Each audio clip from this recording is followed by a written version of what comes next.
Hello, everybody, and welcome to tonight's episode of Late Night Q&A with ZodWriter. And today I have my guest, KioΔĥÍņ. Welcome to the show, man. How you doing? I'm doing great, man. Thanks for having me.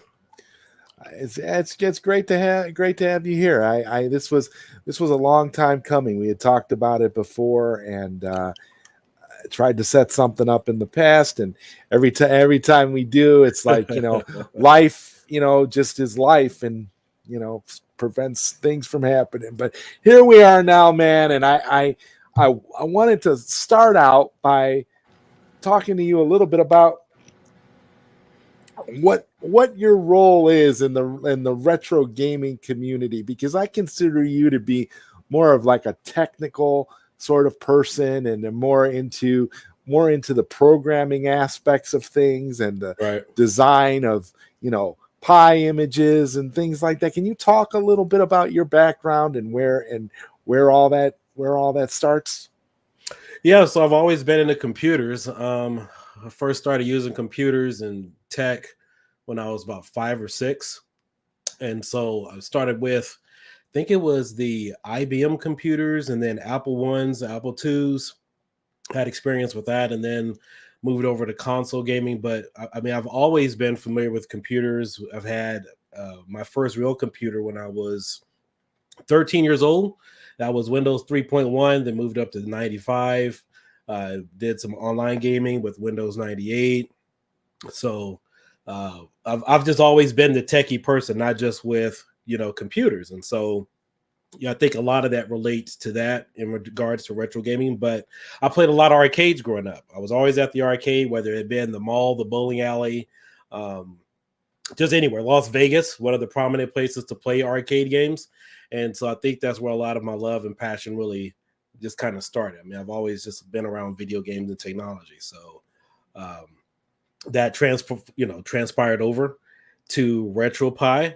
And the funny thing about that is I almost stopped making RetroPie videos after we released the first beta for the Pi 4. I was kind of done. I was like, all right, what's the next thing for me to do? So I'm more or less a hobbyist. I kind of get involved with everything I'm interested in. So. Well, the thing that strikes me about that is that that's how I found you, through your Pi work and your various videos where you would showcase different images you'd worked on, different projects. And one of the things that I always appreciated about the way that you talk about this material is when you would go out of your way to make sure you gave proper credit to everybody that was involved with the images. You would mention the names, you would tell us where to find people. You were you're very thorough, and I always appreciated that, because I've been into this stuff for quite a while, and that people like, then there's people like you and Bobby Vu and various people that got me really, really enthusiastic about the Pi and Pi images, because I had a little mini arcade that I modded myself, that I probably never would have took the time to learn how to do it had it not been from watching you guys and your videos and hearing about the various technical aspects and the things you can do with this version of the Pi or that version or whatever. And I mean, my little mini arcade came with a basic orange Pi, and it kept crashing, and there were various issues with it. And so I went and got a Pi 4, and I kid you not, I did not know a thing about it at all, about how to go in and modify it or anything. I just opened up the back and just started taking things out, and went in and put the Pi 4 in there and kind of switch some wires around. I mean, I really was experimenting, and I'm pretty sure that this is probably how it was for you guys when you guys started out too, where you just trying to figure out where to plug A, B, C, D, where to plug each thing in. And once you figure all that out and you get it through trial and error, you close up the cabinet, turn it on, and you're ready to go, and everything works out wonderful. And the Pi images, you wait for the Pi image to basically extract and make itself larger on the card, on the SD card, and you that's something that I always found fascinating, how you would use like a program like Belana Etcher and you'd go and you'd put the image on there, but then if you messed it up, if you tried to get it to boot beforehand, when it wasn't ready, you could have a dead image and you'd have to do it all over again. I mean, the Pi is a very, very finicky single board computer, but based off of some of the videos you've done, it doesn't seem like that's changed all that much over the years. Yeah, there's just a lot of trial and error. I think for me, the biggest issue was I first started in 2018. It was interesting how I found out about the Pi unit.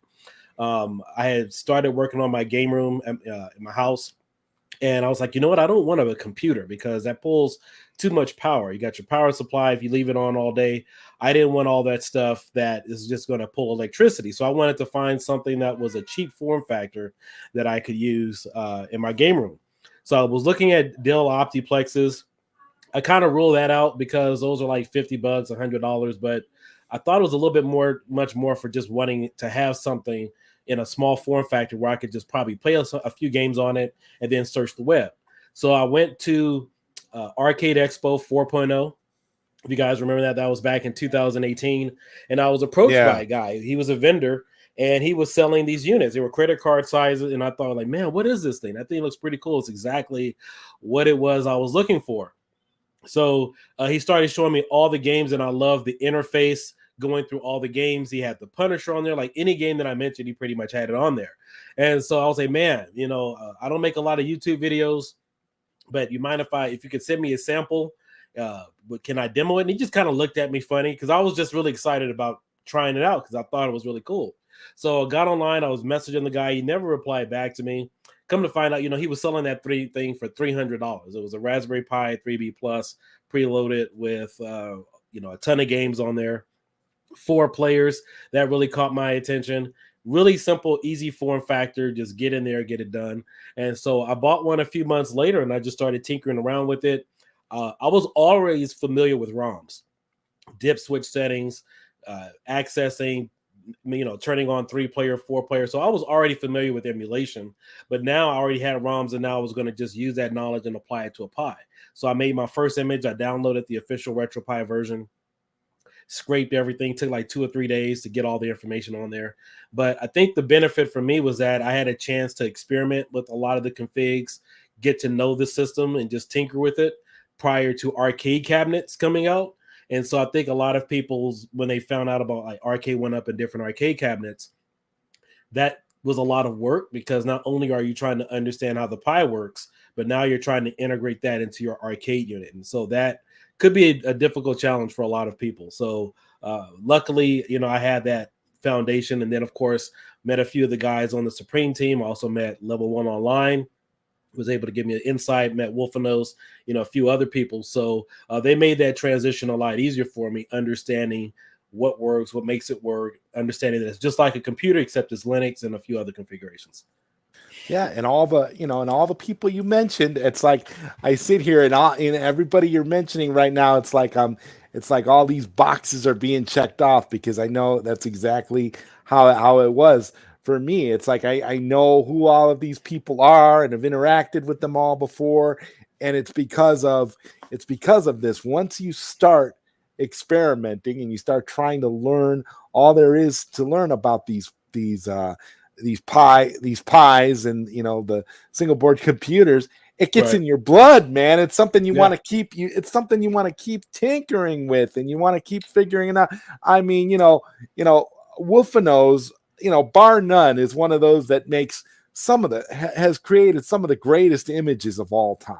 Right. And I can't even, I can't even joke about it. I mean, it's 100% true. I actually think in my arcade right now, in that arcade that I modded with the Pi 4, I think I actually have a 256 gigabyte image from Wolfenos in there right now. I kind of go back and forth because it's a Mortal Kombat cabinet. So I kind of go back and forth between that Wolfenos image, and then I use an image that I think some of Bobby Vu's people worked on. It's like it's a small image. It's a 32 gigabyte image, and it has a bunch of fighting games on it. Right. Okay. And so I think you showcased it, if I'm not mistaken. I think Is it the DB? Was it the DB Fighters or something like that? I think you're right. I think that's the one that it's the one where all the menus are, it does like fight, and before a game, and it opens up, and it Yeah, I has. think that was made by the DBZ project. I think Oh, that's who that might be. it's 32 gigs. yeah, and it's a great image too, and it's small enough and just perfect if you're just doing like a fighting cab. If it's something that you like playing those fighting games, it has like some of the best games on it. My only critique of it was the fact that they play Killer Instinct music during the intro for it, but they didn't have any Killer Instinct games on the image, and I understood why, because Killer Instinct at that time didn't run really well on the Pi 4. As far as I know, it still really doesn't. But there's a version of Killer Instinct that is like an arcade edition of the Super Nintendo version, and it uses what's that called, MSU, or the music where it uses the arcade, but they did like some major arcade upgrades to it, almost like the Sega Genesis arcade edition of Mortal Kombat 1, where they did some major upgrades and overhauls on it. And I always wondered why that version of Killer Instinct wasn't on that little fighter image. But other than that, I didn't have any issues. Other than that, I didn't have any issues with it. I love that image, and to this day, like I said, I switch back and forth. And a thing that stood out to me with you was when you called out a bunch of people who at one point were making a coin ops version, a version of coin ops for the Pi. Right. And these people were very, very critical of other people's Pi images. Right. But, I mean, to this day, I've tested the various versions of the coin ops that exist for the Pi 4, and it's okay, but I found it to be kind of one of those things where it's so basic, and there's a lot of things that, like for a while I couldn't figure out how to map, how to properly map controls. There were things that, about it where it was kind of glitchy, and some things would work and some things wouldn't. And compared to the various, Pi images and stuff that you've promoted on your channel and have actually worked on, I find it to be, it's a poor comparison. You can't really stack it up. I can't even stack it up against the fighter image that we were just talking about. It's okay, but it doesn't really stand out all that much. Yeah, well, we're going to dig in tonight. So we're going to have, one of your late night sessions. So let's go ahead and talk about coin ops for a minute. Okay, sounds like a good topic. Yeah, so with coin ops, I think the person you were talking, the coin ops team is awesome. They make a lot of nice artwork with PC in their front end. There's one main person that kind of goes around, at least he used to, trying to talk down other people's work. That guy was named Brittany Paris, and so. Okay. He's the only guy. As far as everybody else on the coin ops team, they're pretty cool and whatnot. In fact, I've had a few conversations with Mr. Brittany every now and then. And so there was not a YouTuber, that was Out of My Mind Arcade. I was demoing something on the Pi 4. He was using a track mode. I think I said something to the fact that this looked very similar to coin ops, which it does. We worked on it. And so on the flip side, they were trying to make a coin ops image directly for the Pi 4. However, they use MAME for everything, and there's a lot of other broken stuff that was never showcased. But then you also have other YouTubers. They never show you the complete picture. They show you the perfectly working scenario. And so I go through everything, and I'm just like, man, this guy's really digging in on somebody who just released this stuff. So I'm like, you know what? I'm going to review this thing honestly and see exactly what's going on here. So it had messed up controls. It was missing a number of different things. And I mentioned it, and it's not the first time that it definitely happens. And so that's pretty much where some of that comes from.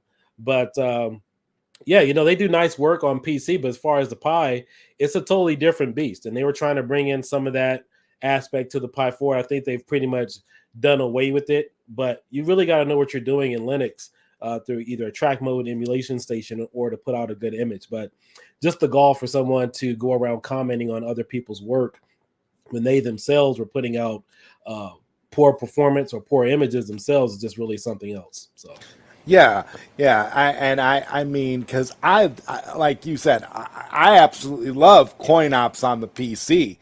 I right. mean, there's something to be said about, you know, being able to buy one of these little mini PCs, you know, for $100 and just slap in an external hard drive with one of these coin ops builds on it, and Yeah. you're good to go. I mean, you really have access to and all the great, the great cabinet artwork and various things that they do for those beautiful, beautiful stuff.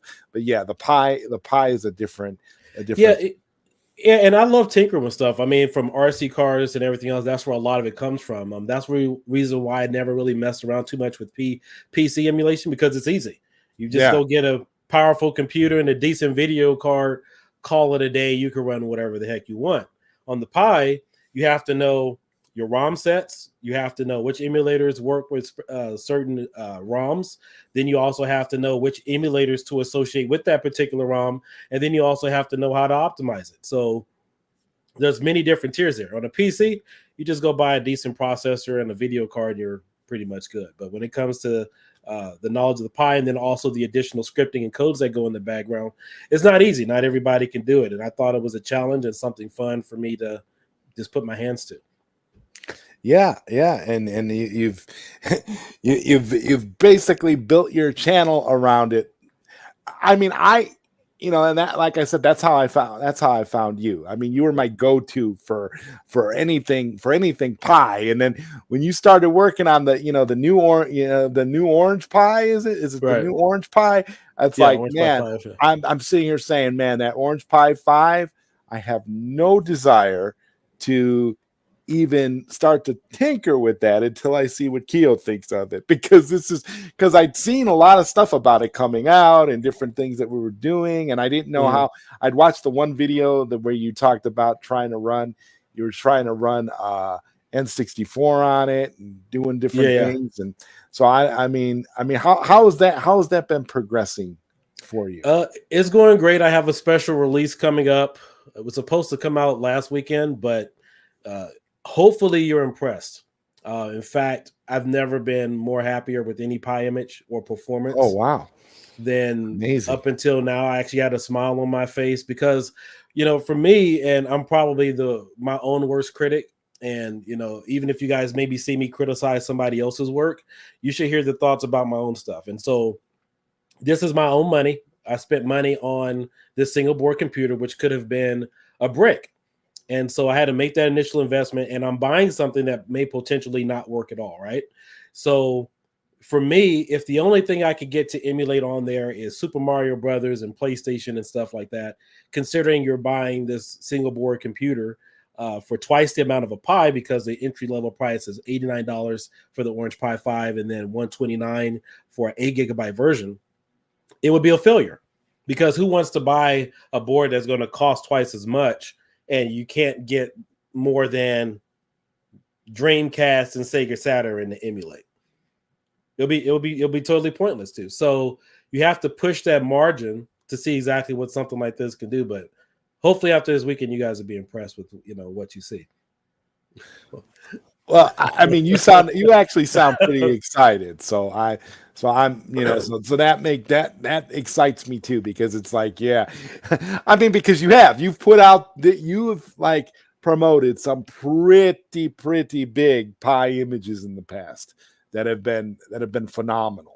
I mean, thank you. There's this one. I mean, there's so well, actually, there's so many, and like I think there was one you were promoting that was technically like for the Pi 4 that was technically the one image to rule them all. That was so expansive and had so many different options and different things and different themes and various things. That was just I forget what it was called, but I think Venom? it was.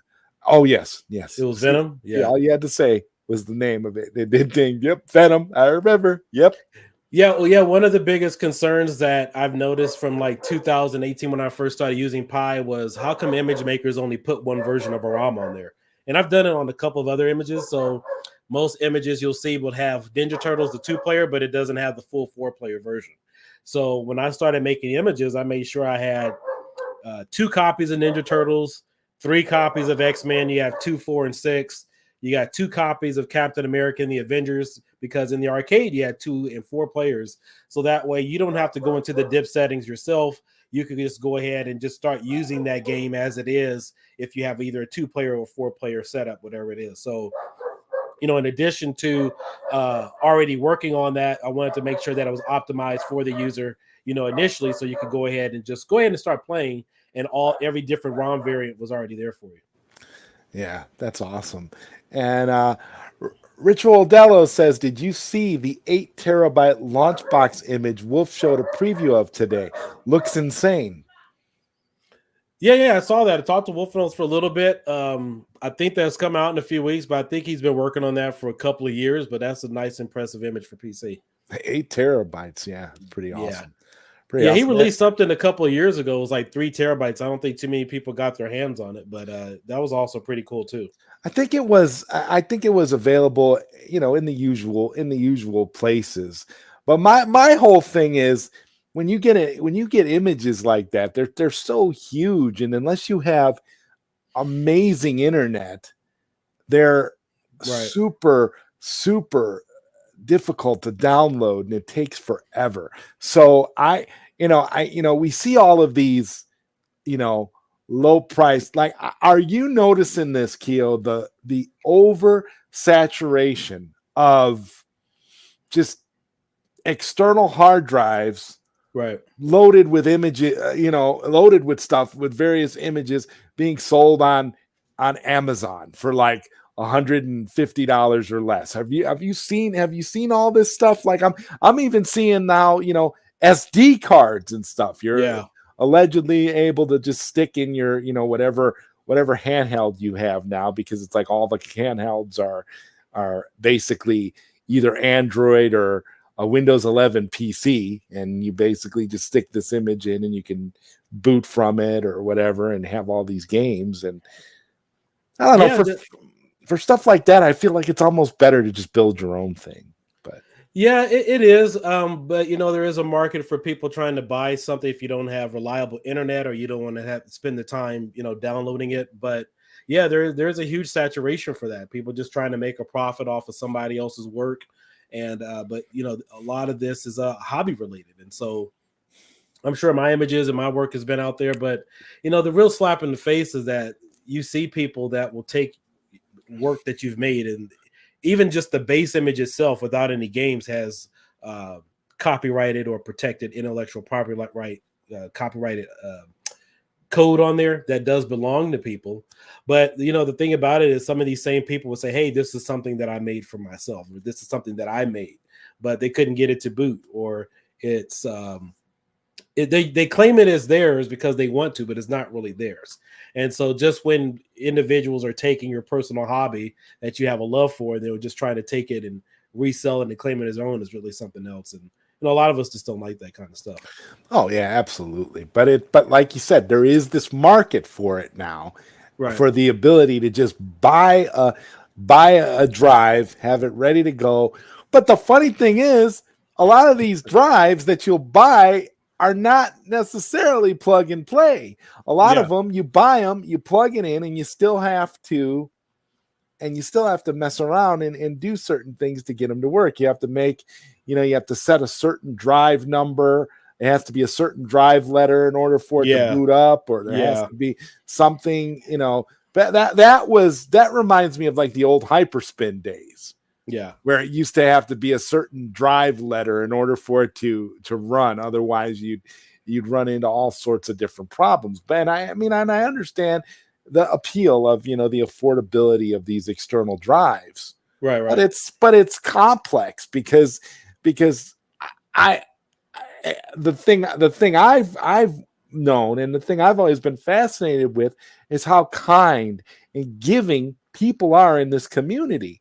Right. So like for a lot of people, like you, for example, someone like Wolfenos, you go to Wolfenos and you say, oh, I really would like to get I'd like to get your thing. And like Ritual Dello points out here, I'm going to send him a drive, right? Right. I'll send you a drive. Would you put your image on there for me?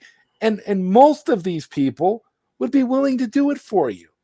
Yeah, it's a lot easier to do it that way than, I mean, if you actually get it versus downloading it in most cases, because Yeah. it takes days, especially if you're downloading through a torrent file. I remember when Wolfenos uploaded his 3 terabyte, that was back in 2019.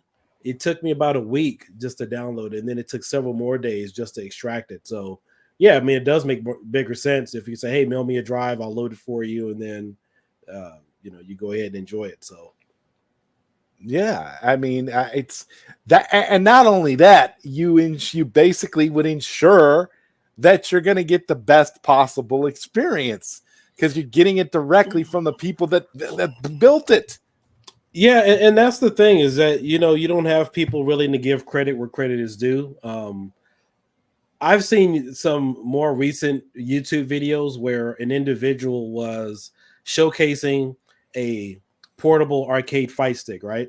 And they Yeah, were using a Supreme image, but they couldn't name it. They didn't, and I know they had to know that it was like some of our work. However, they were directing people to go on Amazon or whatever, or their actual website, buy it from them, but they didn't give us any credit or mention any of us or tell people to join a Patreon or like and subscribe to their channel. But they're totally giving the manufacturers of that board total credit for it. And so you can't get anywhere, do anything without an image or front end. I mean, that is the brain of everything, where you connect your controllers. And he was really fascinated. This reviewer was fascinated with the image, but it had Supreme on there, and it had the loading screen was Wolfenos's. So, you just have situations like that happen that is disheartening and stuff. But, we do everything we can for the love of the community. and again, you guys are very, very thorough with your instructions and stuff. But I could Right. see how, it would be daunting for somebody who's just starting out and doesn't know anything about it. And I mean, I'm sure many people have messed up quite a few SD cards before finally getting an image to run properly, because Oh, that's man. Yeah, my biggest nightmare is when I first started. I had the biggest time just trying to get an image to boot. And one of the first times I got something to load, I actually uploaded the video. You can hear my ecstatic because I was really happy and excited. Was that at the time it was when you had the Raspberry Pi 3B, and then everybody was transitioning to the Raspberry Pi 3B Plus, and there was hardly any images for it. And so I was trying to download, write, burn images. Come to find out, I remember I was watching a lot of Drew Talks videos at that time, because him and ETA Prime, I don't even think ETA Prime was making too many RetroPie videos. So it was like Arcade Punks and Drew Talks that was making most of the RetroPie videos at that time. And I would have a 128 gigabyte or 256 gigabyte SD card, but nothing would run. And come to find out, they weren't I didn't know at the time, but now they weren't Pi shrinking it. So you could get the card that had the same allocated space, but it could be a little bit more and it wouldn't boot, didn't have enough room on there. So I'm glad none of you went through that time period, because that was a time period where a lot of guys weren't Pi shrinking, didn't know anything about Pi shrinking. You had the Raspberry Pi 3B, 3B Plus, waiting for images that would boot. So that was a very frustrating time period when I first started using the RetroPie device. Yeah, it's Pi images have definitely come a long way. I mean, I've noticed, like, now you get a Pi image and then it's brand new. They don't take as long to boot up. And I wonder, is a lot of that because you've conditioned, if you've had a Pi 4 for a while, you've conditioned your Pi 4 to handle the booting mechanics of these images? Is that why it is? Because I've always been fascinated with how you can put one image in and it'll boot right up and give you everything and run really great and load up quickly. And you could put another image in, and it might not boot up at all, and it'll take you 2-3 times, and you got to reset you got to reboot the Pi. But lately with all the, and I've had, my Pi 4 for years now. I've noticed that, any new image, if I get like a new image and I Right. put it in there, I don't have any problems. They all boot up relatively quickly. There's no real issues. So So yeah, so when that first happened, I think when we first was tinkering around with the Pi 4, started speeding up some of the boot time on there. So that actually has to do with adding additional code and script to make Emulation Station boot faster. And then eventually I can't remember if it was the RetroPie team or it may have been Raspberry Pi that released updates to have it boot faster. Because I know that was around the Pi 4 when it was overheating. They released subsequent a number of updates to keep it from overheating and then also speed up boot time. So a lot of that has to do with the additional coding in the background for Emulation Station and RetroPie. And Mystery Encoder here says, like RetroPie not giving credit to the people who wrote the emulators or image creators, that giving credit to the creators of RetroPie / emulation developers. Yeah, I can't speak for RetroPie. Like I know Jules is one of the guys over there. He's one of the main guys for RetroPie. I think he wrote the GUI for RetroPie, but I can't speak on terms of what they do. But I know on all of our Supreme Bills images, everybody who's been a part or contributed are all listed. Even going back to guys you may not even know about. Who I talked to. This is one awesome guy named David Marty. He was one of the original founding members that kind of started everything. And so he's still around, but yeah, all those guys are credited in all our images and stuff. And we talk to some of them on a maybe weekly or monthly basis. Big download. You got to use NZB news groups or don't bother. I have a news service that gives me 100 connections, full bandwidth. No way I torrent a large image. I will say, I tend to like smaller images anyway because of the fact that it's usually a more curated list Right. of stuff, and you get a better, and I feel like you get a better experience because especially if you have a large image, and don't get me wrong, some of those large images are fantastic, but Right. you run into problems sometimes with freezing and sluggishness in areas where you wouldn't with a much smaller, snappy image. Like, I love how Wolfenos will put out like an arcade only image that is just, it's small, and he'll put out different ones for like different ones for like holidays, like Halloween or Christmas or something like that, and you'll just have an image, and it'll be so basic, but it'll be snappy. The menu system will be beautiful, and you'll have fun with it. And it's gotten to the point where, for me, I love Pi 4 so much that I'll often do that. I'll do like seasonal images. Like I'll put the Halloween in there around Halloween and use that image, or use the holiday Christmas image when the holidays come around. It's gotten to that point with me where I actually enjoy the idea of celebrating like these curated lists and various creations that people come up with. It's really neat to see what kind of stuff makes what makes people's curated lists. Yeah, that's actually kind of a thing, because I remember, first and foremost, you'd love to have that holiday theme run in the background. I think one of my favorites, I think Hersey made it with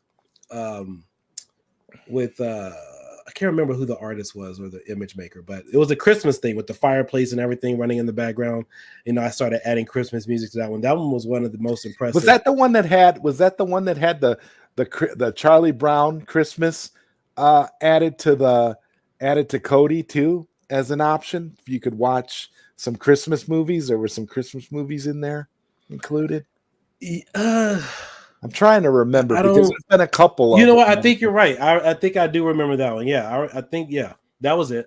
And it had the Christmas theme. It was all red and gold, in the background. But yeah, I think that was it. But the biggest issue that I've known, like arcade punks and a lot of other people have had a problem with, is downloading a 500 gigabyte, 1 terabyte image or anything larger than that, and then come to find out it doesn't work. Oh yeah. Oh, Oh, that's that's that's been one of the most talked about things, and that happened like maybe 2 or 3 years ago. And I remember Arcade Punks had to make a post about it because you got to, you have that image on all these different C boxes. People spend days extracting it, days downloading, and then you come to find out it doesn't work. That pissed a lot of the people off. Yeah, because you're thinking, man, I could have just downloaded a smaller image and had it days ago and been enjoying, and and it's like these, the SD cards for the super big images like that, like the 1 terabyte, those aren't cheap.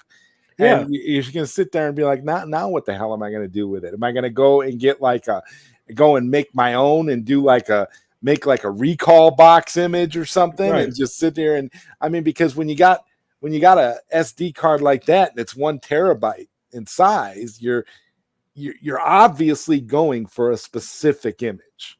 Yeah, exactly. And you figure, and I actually use that in some of my grading material, mentally when I review an image. You have the 32. Like if somebody messes up on the 32, it's like, all right, that's a pass. 64, who cares?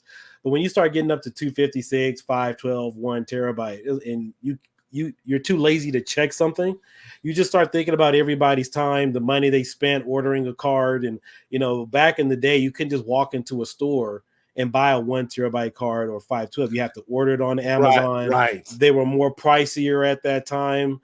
And so just keeping in people's mind in time when they're buying something and then you release something that you were too lazy to check. No.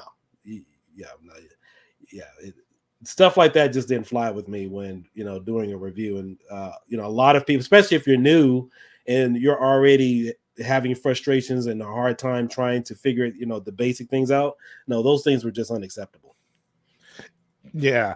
Yeah. And to me, it's all about the exploration too, because it's exciting when I'll see that a new image is coming out and I don't really know anything about it, but it's small enough for me to download it in a reasonable amount of time, and right. I can go and play around with it and see what it is. And then that's like what goes into what I was telling you before about the idea of the curated lists and stuff, to see right. what people actually deem as worthy material and what's like a must-have. So I guess a question I have for you is, if you were making right now, like just today, off the top, right this minute, off the top of your head, and right. you had to come up with a curated list, and the image could be no bigger than 64 gigabytes, what kinds of stuff would you consider to be must-have to be included on that card?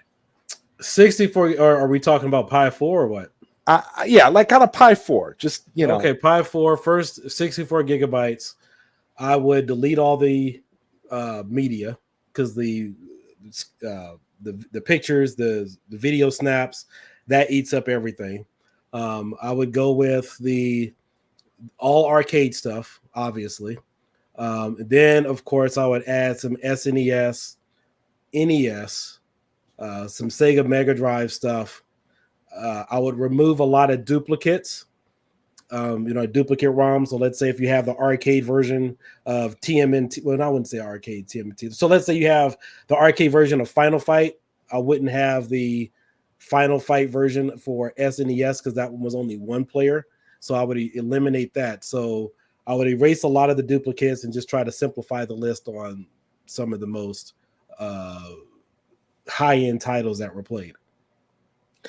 One of the systems that always bothered me on Pi 4 that I right. never understood why anybody ever included it, and it always seems like every single Pi image that includes this system always has a ton of games for it, that's N64.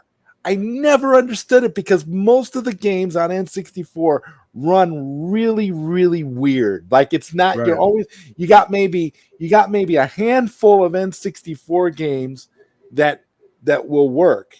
And then the rest are all, hit and miss or struggling, freezing up, glitchy. I never understood why that system was ever included. And I always said, so in my perfect image, I'd always be like, I'm going to get rid of N64. I don't want to have that on there because it doesn't play particularly well. Right.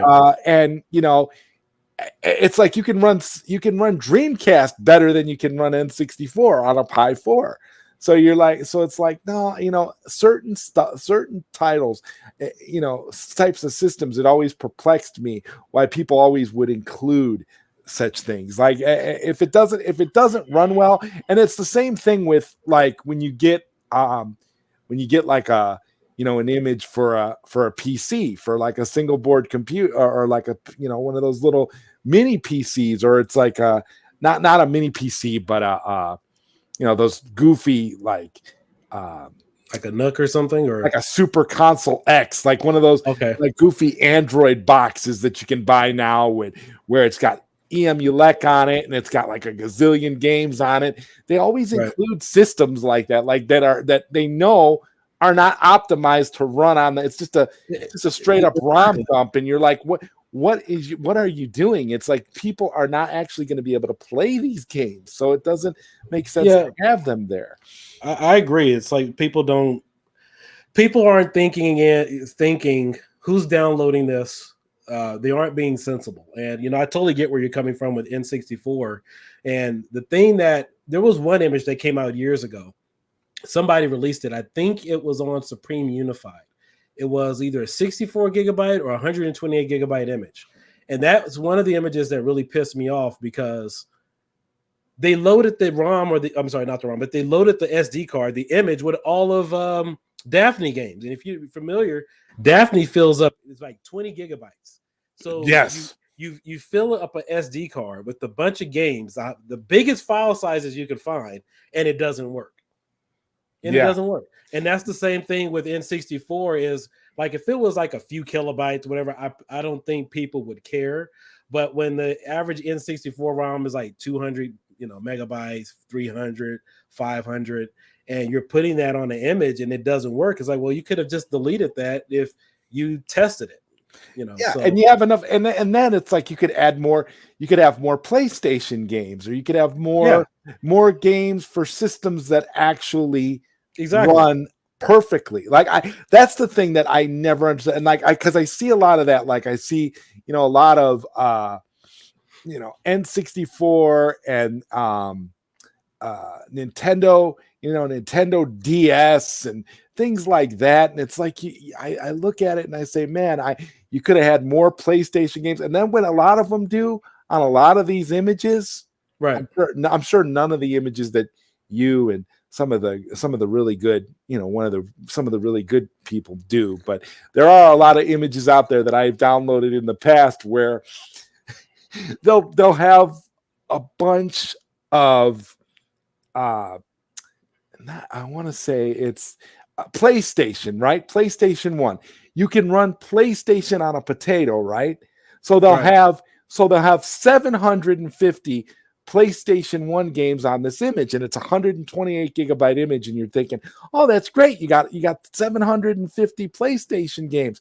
but then you go to play, you launch the PlayStation game, and it's missing music, it's missing sound effects, and you're like, how do you mess up PlayStation, and how do you even do that? And they have these it's got this weird compression where like there's artifacts and things that just don't exist. And I'm scratching my head because these same images have like full libraries of the N64, like 300 and some N64 games. And I'm like, but why would you do this? You could have not had this. You could have got rid of a lot of these systems that nobody plays. Like another thing that really bugs me about a lot of these images is all the personal computer, like old computers and stuff, and all these like systems that people aren't really gonna play. And like you said, Daphne irritates me to no end, because on a Pi image, that stuff is never configured properly, even if it boots up. Even if you boot it, you can't get the controls right. So you don't know what, like, select and start is completely different on that, because it's running that laser disc emulator, and there's like all this weird, like, but every game is on there. It's like, bro, I could have, what a waste of time. along with the 750 PlayStation games that are gimped. Yeah, totally true. And that's actually my rule of thumb when people are saying a game runs great or runs good. And I've talked to some other content creators about this. Is that if you've never played the original game, you have no idea how it's supposed to run in emulation. Emulation is going to run it differently, but you're not going to be familiar with it. Secondly, in order to find out if a game runs 100% the way that it should, you would have to be familiar with every pixel, every sound, and you have to play the game all the way through.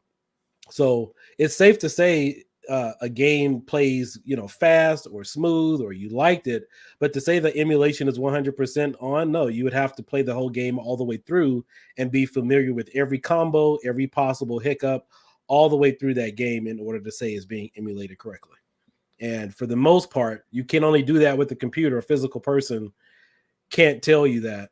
And so you just have to kind of enjoy what you have, but understand like, hey, I think it runs smooth, I think it runs fast, but unless you're really technical. In fact, I was playing a game, one of my favorite games is called Future Cop LAPD, and I wanted to take a sound clip from that, and I was like, you know what, I'm not turning on my PlayStation just to record a quick sound clip or whatever. So I went to a specific mode, and this was back in like 2021, maybe 2020, and I had played this game many times on Pi, but there's a feature called Precinct Assault, and there were certain sound files missing. So I didn't know that emulator was not 100% running that game correctly until I went specifically to that section of the game to try to download a sound clip. I think a lot of it is for a lot of these images, man. It's to inflate the number of games on the list. Mm-hmm. Me, I would just prefer to have a curated list and just make sure that everything runs well. That's why I say if I gotta sacrifice N64, I gotta sacrifice some of these other systems. I definitely don't want Nintendo DS on the image. I definitely a lot of it for the Pi images too. Another pet peeve of mine is a lot of these handheld systems. You load up all these handheld systems, and you got 80 gazillion different versions of these handheld games and all these things. And then I saw one Pi image, and it's like they didn't have Neo Geo games on there, but they had Neo Geo Pocket on there. And it's like, weird.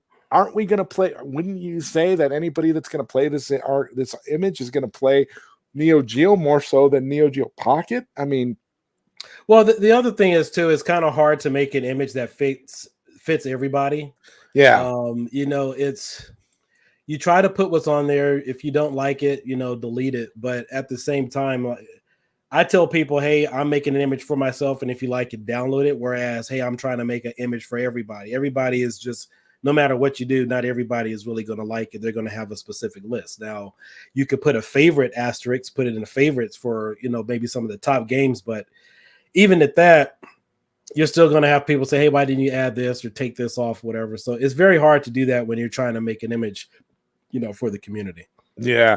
Yeah. But what would you say is the simplest way for somebody new coming in to RetroPie, and they have some technical know-how and some aspects that they understand, and they want to create their own image, but they want it to look nice and they want to curate it? What would you say is the best place for them to start?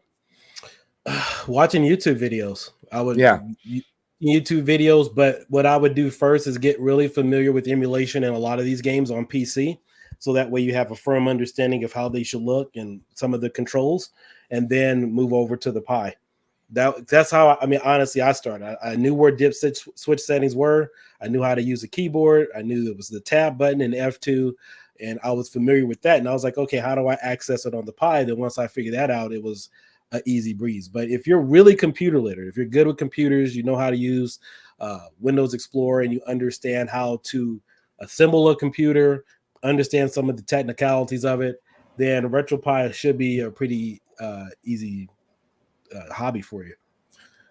And Mystery Encoder says, to your point, Zod, Pandora box are garbage. Even the way you navigate them is complete garbage. Yeah, Pandora Box is 100% just a ROM dump.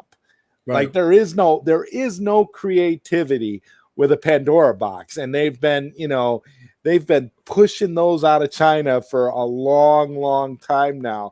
And it's like I watch all the videos. Particularly, I like to watch the Wicked Gamer and Collector for because he always reviews all the various Pandora boxes, and I think Retro Ralph has done some stuff with Pandora boxes in the past too.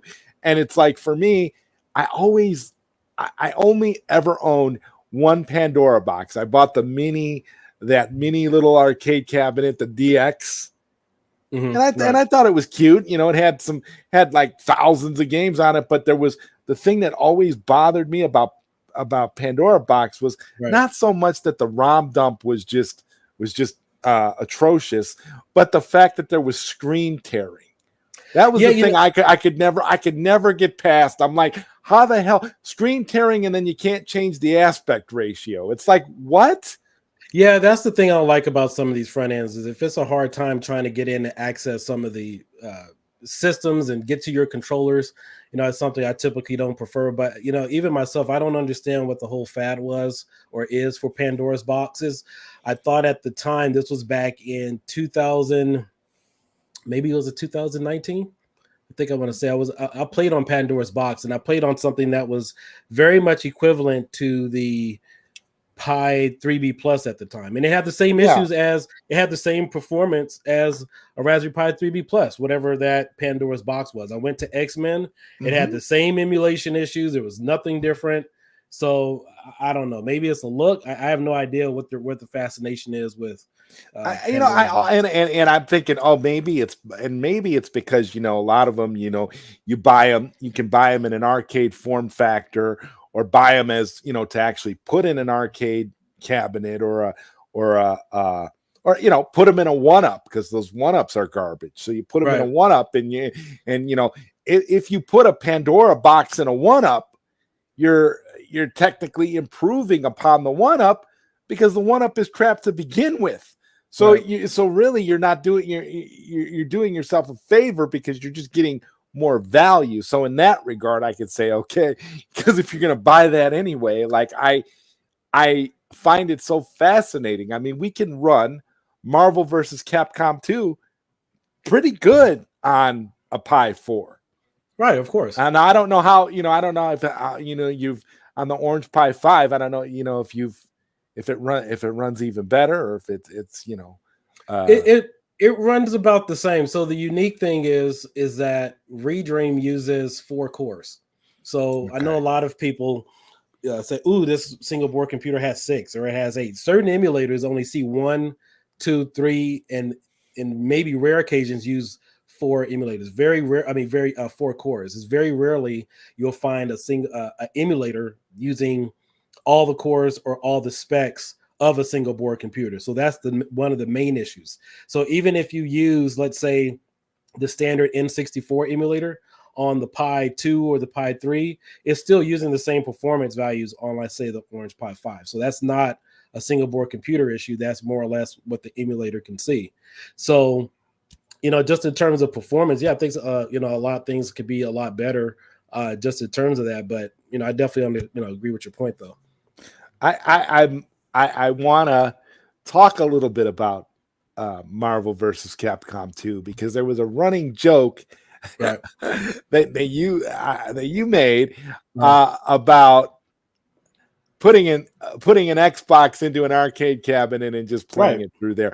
And here's my thing about that. I actually like that idea. I think that's pretty awesome, because at least you're going to be able to play it in an authentic, non-glitchy way, and you'll be able to enjoy it. So can you talk a little bit about that? Because I think it's not so much a joke. I mean, it's reality. I mean, one of the so when Xbox 360 first came out with their marketplace, I had bought like maybe 7 or 9 different Xbox 360s. In fact, I was like, man, there's never going to be another chance where you could download all of your favorite arcade games, have them upscaled to high definition with online capability. And so I downloaded a lot of the rare Xbox 360 arcade titles that came out, like The Simpsons, Marvel vs. Capcom 2, X-Men, Teenage Mutant Ninja Turtles, and so forth. Some of those have been re-released, like Ninja Turtles and so forth, right? But Yeah, Marvel vs. Capcom, without the original music, and gimped in a lot of other ways too. yeah, exactly. And so the whole thing with the Xbox, I mean, I still play Marvel vs. Capcom 2 on Xbox 360, so I just toss it in a cabinet, hook it up to a Chronos Zen or a Chronos Max, plug it in. And people still, even to this day, they're probably playing right now, still play Marvel vs. Capcom 2 on Xbox 360 and PlayStation 3. That's literally all you have to do is just take the thing, dump it in there, and you're good to go. But the only drawback about the PlayStation 3 and the Xbox 360 version is that it doesn't have that original attract sound in video. It has its own separate menu. So it doesn't have that, press start. It doesn't have Zangief fighting Ryu at the start. It just has press start, and then you go online to play a bunch of lobbies. But no, I mean, for me, it's not a joke. I was, dead serious about it because that's the simplest option. Put some stickers on there, toss it in a cab, and call it a day. So in comparison to the arcade one-up Marvel vs. Capcom 2, would you say that it definitely is the way to go if you want to play Marvel vs. Capcom 2, even in 2023? Definitely. I mean, I haven't played the Fightcade. It's probably off a little bit, but It's pretty good on Fightcade, I gotta admit. mm, I was actually pretty impressed when they got it working for Fightcade. yeah, it's the way to go. I think what happened was interesting. A lot of people claim to be Marvel vs. Capcom 2 fanatics, but they never downloaded these games on the Xbox 360 marketplace. It was there for like 4.5 years. 4.5 years, and it's still a top game today. But no, in comparison to Arcade One Up, is not. I mean, no, it doesn't even compare. I mean, that is the way to go. Either Fightcade, PlayStation 3, Dreamcast, but if you want to play online, PlayStation 3, and also Xbox 360. It doesn't even compare to Arcade One Up. Arcade One Up doesn't even belong in the same conversation with the emulation and the performance of what they have on that system. Now, is it true that you got a chance to test the Marvel vs. Capcom 2 arcade one-up, the recent revisions? Yeah, I played it at Kong's house, and unfortunately, I just haven't not had time to edit and upload my videos. I do plan on doing that, and Kong, his family was gracious enough to invite me over. He wanted my opinion about it, but I could tell it was floating when I was trying to do air combos online. I know Kong was trying to do half circle forward, trying to do Spider-Man stuff. It was a little bit delayed, but initially, before we did the update, I could instantly tell that there was a delay there. And I don't know how many times Kong updated that Marvel vs. Capcom 2 prior to the release, but no, I could tell it still has hiccups. And the other thing that I talked to Kong about was that I can't make a full decision on terms of it calling a fix, because when you're working with a single board computer and there's any type of update going to it, you also have to test the other games. And based upon what the community is saying is that the other games got messed up. So it's not an update in a good sense if they can try to fix the Marvel vs. Capcom 2 and then it jacks up everything else. And that's one of the things you have to be concerned about when making updates for a single board computer type device, is because one little update can break everything else. So Yeah. It's poor performance. But yeah, I wouldn't mind addressing Mystery Coder left a comment earlier. If you wanted to go back to it. Which one? Wrong. The 8:05 p.m. He says, the only complaint I've had about a Kyo image was Pistolero. Had an intro video I couldn't skip, and I felt he intentionally stopped supporting sending guns due to personal grudge rather than technical limitation. So I think I've been kind of nice about it, but hey, let's go ahead and just let it out there, and hopefully I don't think it'll probably be the last time. So Andy Senden sent me the sending light guns. I was probably fifth person that got one, whatever. Drew Talks got one, ETA Prime. But you notice ETA Prime never did a review on the Raspberry Pi when he got his sending light gun. Didn't even touch it. He only showed it on PC. And so I spent days and weeks and weekends trying to figure out why wouldn't that gun work on Supreme Ultra. That was I don't know, like, because, and so we asked, I think we did a video and I had corresponded with Andy. I was like, hey, how did you test it on the Pi 4? Because at that time, he had already taken like 2 years worth of donations, I believe it was. I think this was in 2020 when I got my gun, and send-in was announced 2018 as far as the Kickstarter, whatever the case might be. And so we ported RetroPie over to the Pi 4 first. That was in, I think July or August, I think it was July 2019. And so the official RetroPie team hadn't done anything with the Pi 4 until I think that was May when there was an official release. And so we were just wondering, me and a few other devs, like, hey, he's advertising it now that the send-in gun works on the Pi 4. And so we were wondering, like, hey, what did he test it with? And then he said he only tested it with the official version. And we were like, okay. So Drew Talks did a video. And it wasn't until, I'll kind of skip ahead a little bit, but it wasn't until December around Christmas after I got my gun. I was like, man, I had tried everything. Like, why won't this gun work on Supreme Ultra? I mean, I went through I've done several light gun videos. I'm familiar with trackball settings, light gun settings, but for whatever reason, it would not respond in RetroArch. So come to find out, I started looking at the video again, paying close attention, and Drew Talks had manipulated and fabricated his video. And he was using Wolfenos's image, which was Supreme base, something I've worked on. And I noticed at certain timestamps where he was cutting and pasting and cutting out certain parts of the video. So I told Andy, I was like, look, did you realize that this guy is fabricating the video? I have the timestamps. I said I worked on this. You can actually look at the timestamps in the video and see he switched from one core to another. And then you also kind of hear a computer chiming in the background, like somebody's plugging something in and out. And you never saw him actually have it hooked up to the unit. And so, again, I spent like weeks on this, and come to find out that the gun was not, or the software, whatever it might have been, was not compatible with our version of RetroArch. Initially, he thought that RetroArch was RetroArch and that everything was compatible, and it wasn't. And that was kind of a shock, because most people don't download the official RetroPie base. They download a pre-made image, whatever the case might be. And there's nothing wrong with pre-made images. It was just that we're using a different version of RetroArch. And so the only people who had understanding of this was myself and a few of the other Supreme devs, because we had worked on the Pi up until this entire time. And so I think the thing for me was that, like, wait a minute, like, this thing was kickstarted a couple of years ago. It wasn't fully tested. And then I also asked for a ROM set. I was like, hey, I'm getting ready to make a light gun image, Pistolero. Like, obviously, like, hey, what ROMs did you test it with? What emulators? Blah, blah, blah. Never got a response. And then I even said, okay, well, you know what? I'm working on Pistolero. How about we do a live stream? I'm really familiar with RetroArch, all the main settings and stuff. Why don't you come on, walk me through it, and we'll do it live? That never happened. I was told that he was told, well, I'm too busy, whatever the case might be. So after I figured out what was going on, it wasn't until maybe January or February where I figured out exactly how to make that work on the Pi 4.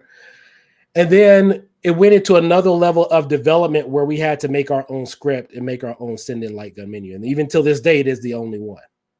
And so even though, we're gracious enough, he sent me a gun. I think he sent me one, and then he sent me a second one, because apparently the first one didn't come, but it honestly did. So the thing about it is just that, I have a pet peeve, and I think anybody should, is if you buy something and it's not fully tested, then what was it tested with when you took pre-orders? Arcade one up. Right. So this thing was pre-ordered 2 years ago by a number of people, and you can't fully tell me what games you tested with, because if you show me 7 games and those are all main games, like not Area 51, but Alien the Gun World and Duck Hunt and maybe some other ones, that's all one emulator. You got to test it through 6 or 7 different emulators through a number of different games in order to see if something works. And so we spent a lot of time, ZodWriter. We spent a lot of hours making it work. I think his script for his programming was about 20 pages. The Supreme send-in light gun script is somewhere about 200. that fixes everything. It has automatic plug and play support, full calibration, the works, and it also updates. So when you have that type of unit and people are paying $200, almost $300 for these type of guns, there should be some additional type support. Now, if it said, hey, this is not Pi support or whatever the case might be, we would have understand that. Then on top of it, you can't guarantee in most aspects that something will work on a front end or an image unless you're the image maker or you're supporting that build. So because, for example, RetroPie, they constantly release updates. And that's why we encourage people not to do any updates on it, because if you update something, it could potentially break it. So the way this gun worked is that you had to load software on it, and any one of those potential updates coming through RetroPie, through RetroPie, could potentially break it. So that's definitely not a feasible solution. It's like, even if you have a trackball, the Gun 4 IR, the AE light gun, all those you plug them in and then they work directly with IR sensors. It doesn't require any type of software. So as far as plugging it in and people having a better user experience, that's the way to go in terms of that type of setup. But even to this day, you don't have a full setup for RetroPie. You don't have an official installer, like, hey, click on this, like, or a GitHub. You don't have something. What you do now with the Supreme team's image. Is it more, I hear everything you're saying. Is it more just about the fact that RetroPie isn't really set up for the light guns? Is that what the problem is? Because if there's nothing set up for it, it's not going to run, because there's compatibility issues. No, it's not that. It's just the way that if you have a accessory and it requires software, let's say for RetroPie, you can run into a number of issues because of those additional updates. It could automatically break something. Even with Supreme Ultra, when we released it, there was some updates going on with RetroPie that could have broke it, but we found the fix for it. We removed it that prevented it from updating. So it's just the way that it's integrated. Now, if it was set up to where, let's say you put in a single board computer in the Sending light gun, you did all of your setup on the PC, and then kind of like the Gun 4 IR is, it has a built-in, I forget what it's called. It has a adapter, or kind of like a mini PC or whatever inside of it, and it has the IR sensors. That's set up outside the system. But anytime you start making software compatible for RetroPie, and if you're not familiar with updating it and preventing those types of things, you're going to run into a number of issues. Yeah, and Mr. Encoder points out here, technically a Pi does support it. He never lied about it. It never said XYZ emulator or game would work with it. It plugs into a Pi, and the Pi recognizes it as a mouse, as it should. And he goes on to say, I guess because I'm an extremely technical person, I don't see things the same way. Like, for instance, Batocera has automatic support for all light guns now, but my controller can require drivers too. My steering wheel, headset, etc. My Wi-Fi adapter is Windows compatible, but I might need to download drivers before it works. That's why I don't get the complaint about it. Yeah, but that's, with PC. But when you're dealing with RetroPie and Batocera, it's a totally different beast. The official Batocera team actually added that support. It could be done on RetroPie, but we were just like, man, we've already put in a lot of work. It could be done. In fact, I believe even before the gun came out, he reached out to Jules and the original RetroPie team, and they just, I guess they didn't give them the time of day or whatever the case might be.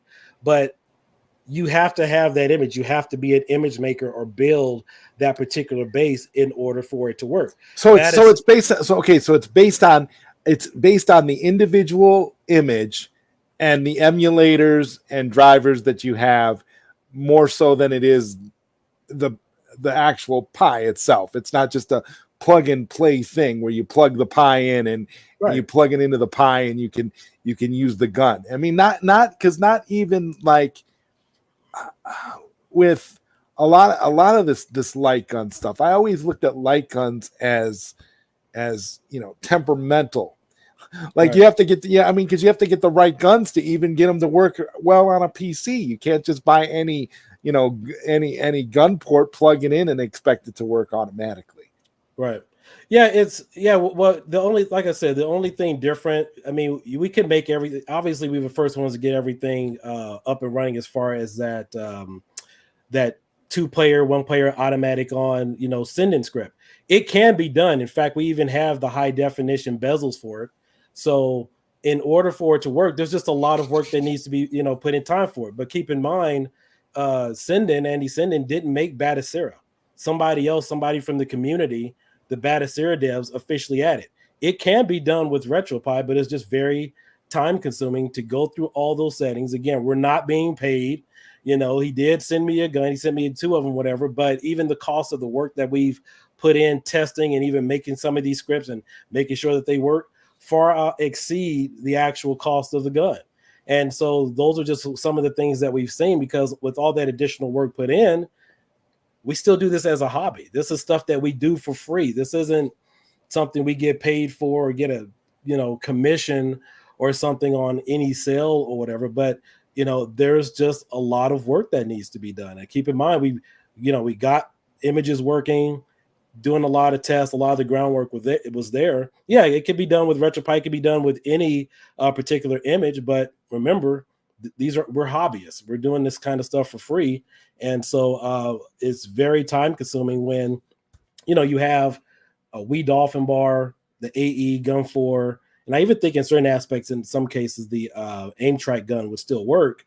And even to this day, you could go on all the Reddit posts. It's a very difficult gun to set up on a single board computer. Yeah.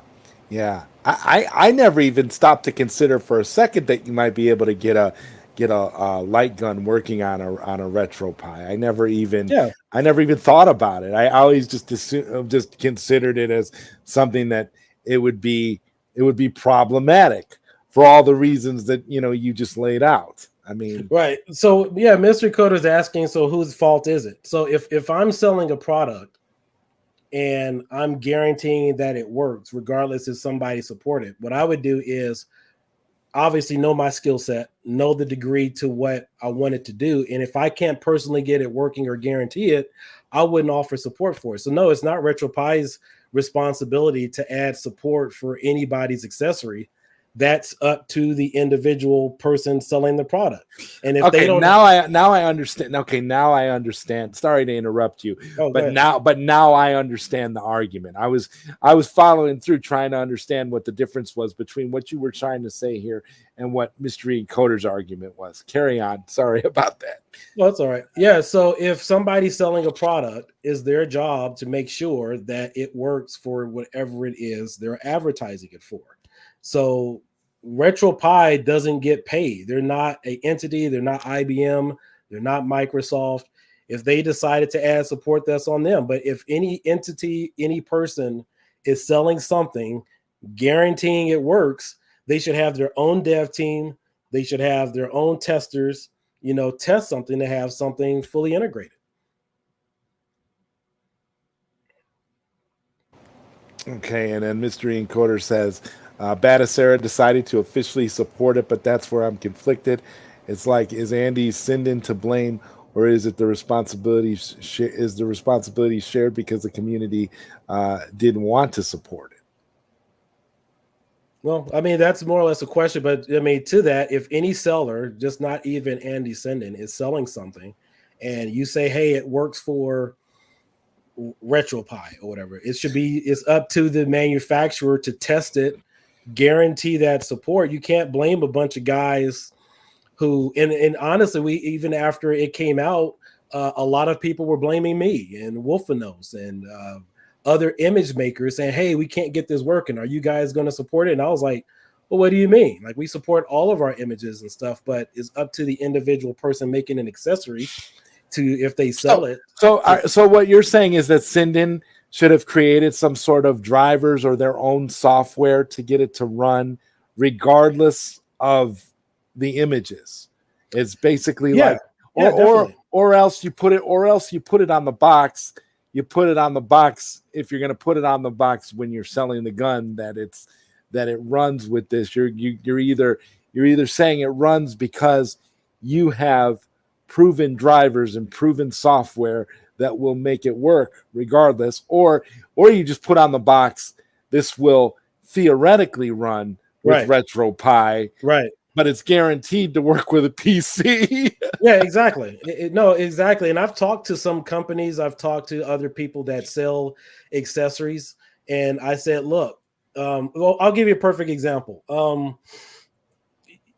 Without certain emulators on a Raspberry Pi or PC, or I'll say Raspberry Pi, you're not able to play certain games. Okay, it's not going to run. It's like, so for example, on the Pi 4, you need MAME 2016 to run games like what is it? Area 51 and also Magnum Force. So initially, the one emulator that I know that was tested was Advanced MAME. I think it was Advanced MAME 1.4, and I believe that's what it was advertised for, even on the Pi 3. And I believe the assumption was that if it works on the Pi 3, that it works on the Pi 4. However, that particular emulator that was tested was not compatible with Pi 4 even at that time. So there was no test with, I guess, pre-made images, or let's say our version of RetroArch or whatever the case might have been, in order for it to run. But again, that's on the duty of the manufacturer, whoever's manufacturing something, to test the different plausibilities and things that are definitely out there. But sending light gun, it does work. It does run. There's a lot of configuration with it, but in terms of upgrading it and having it integrated directly into, let's say, a GitHub, like let's say if you update your emulators, that's all built into RetroPie. You just go to update, it pulls from a GitHub, it updates everything. With sending, you have to actually pretty much almost construct a new image. If you've seen, there's been like 9 different versions of Harry Barebones image where the software was updated, but people didn't have to do that if there was an official GitHub. And that's what we have, like even with the the Supreme Sending software, it updates everything for you automatically where you don't have to do that. So essentially we did what RetroPie, could have done, but again, that's community involvement and it's not something that anybody really has to do. So at the time of this live stream, are we good? Are we good with sending light guns on the Pi 4, or is it still it's still a issue? It's still a contested issue for everybody because we still get a lot of questions about it. And the one issue is 2-player light gun setup. Now, the thing is, I don't think people are really asking as much. It's more or less just go download the Batacera image and call it a day. But you still have people that want to use a pre-made image or something that they've made with it, and they're having a hard time setting it up. But if you see out of all the light guns that are out there even before, just take a look at the Reddit file, take a look at some of the Facebook groups. They're constantly being sold, and the number one issue is setup. It's fine on PC. I mean, I even love using it on my PC because if I'm sitting a couple of feet away from my computer, just want to do a quick demo, I can plug it in. But there's a lot of hoops and hurdles and things you got to jump over just to get it to work. And then my other thing is that there are no official tutorials showing you from point A to point B how to set it up, either for 1-player setup or 2. Those were all made by the community. Okay, because I'm just trying to picture the whole thing, because like I said, I never even stopped to contemplate the idea of getting a light gun, a sending light gun, and getting it to work on a Raspberry Pi. It just wasn't. It just wasn't something that I really would think about. But yeah, I mean. Yeah, and to Mystery Coder's point, no, that's not a personal grudge. That's just how things work when you have community members and hobbyists supporting products that people are releasing, and they should fully test their products all the way through before selling it. And the support is still there. It's still there to this day. You could go check on any of the Supreme Ultra V2, the official sending installer, is still there in all the videos. It's there from, I don't think I have any images out, but you guys could download the base. I think it's like 18 gigs. But no, it's still supported and it's still there. Okay, cool. I'll have to try it out because I never would you recommend at this point getting a Sinden light gun for the Pi 4?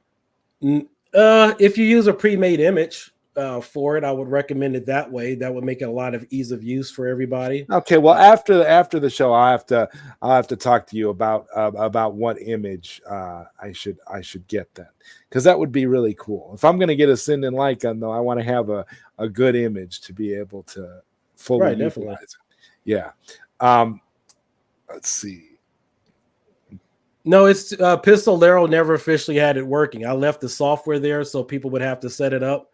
But that image is so old, you would have to update the software anyway. But no, it was never removed and it was never fully working. And I acknowledge that in the video.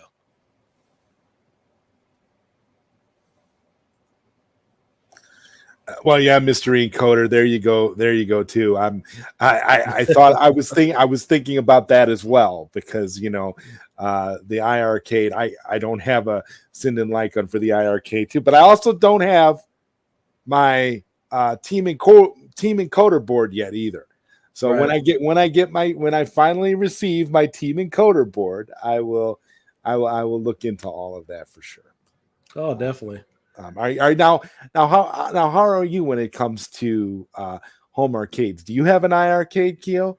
No, I actually played it when I was at Bobby's house. I thought it was pretty cool. Okay.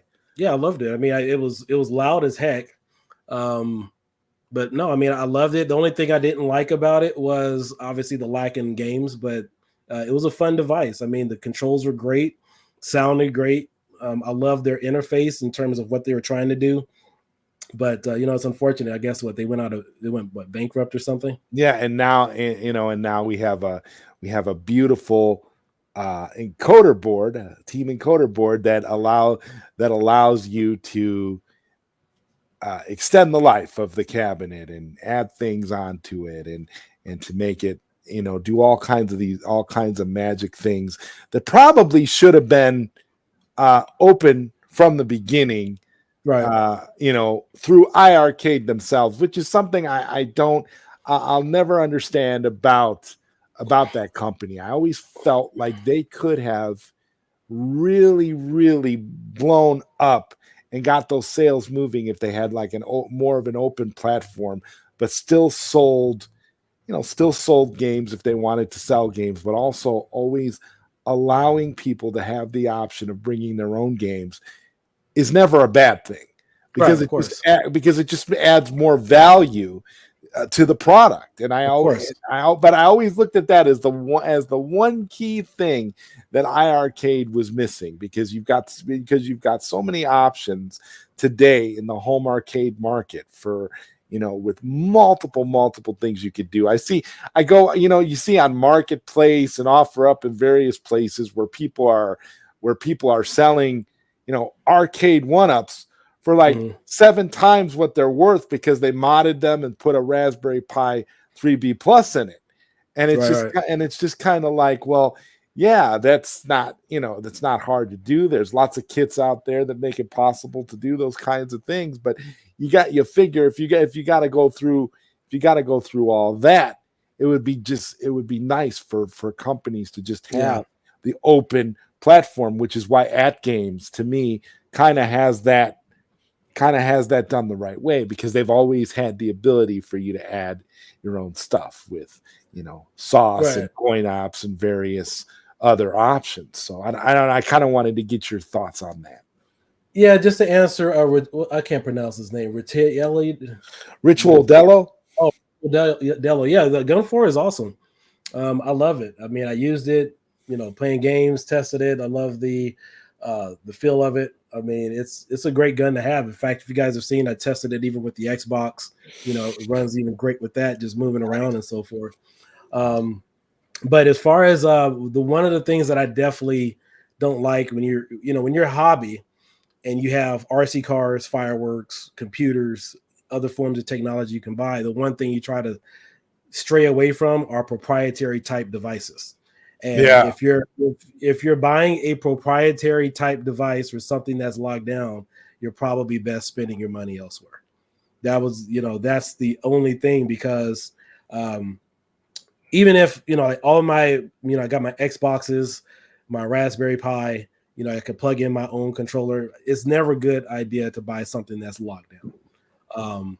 In fact, I'll talk a little bit about this. The one-shot light gun that was sent to me, that was sent back in, I think it was early last year. Did a couple of videos on it. That's the one where you can kind of swivel it around and also use it as a controller.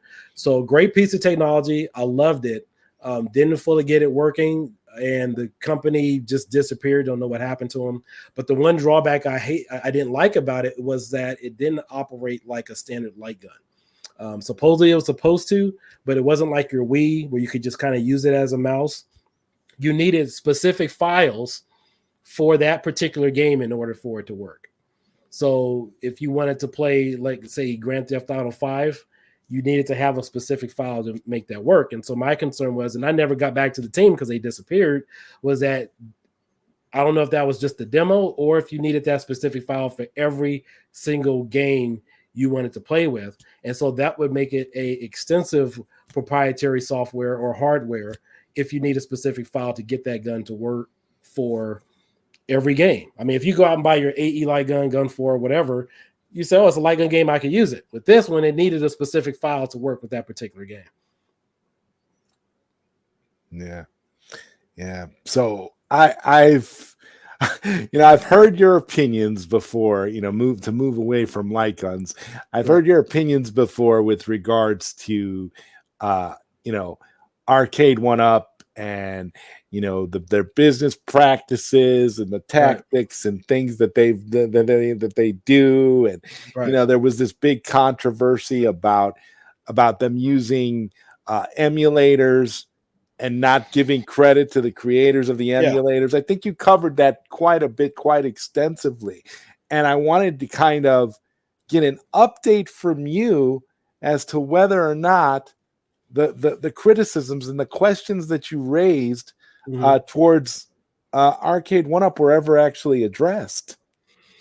I don't think so. I still don't know the legalities of MAME, and I think many of us, when Arcade 1UP showed up October 2018 or so, and then we found at first they said on their advertisements on their website, we're using our own proprietary software to run these games.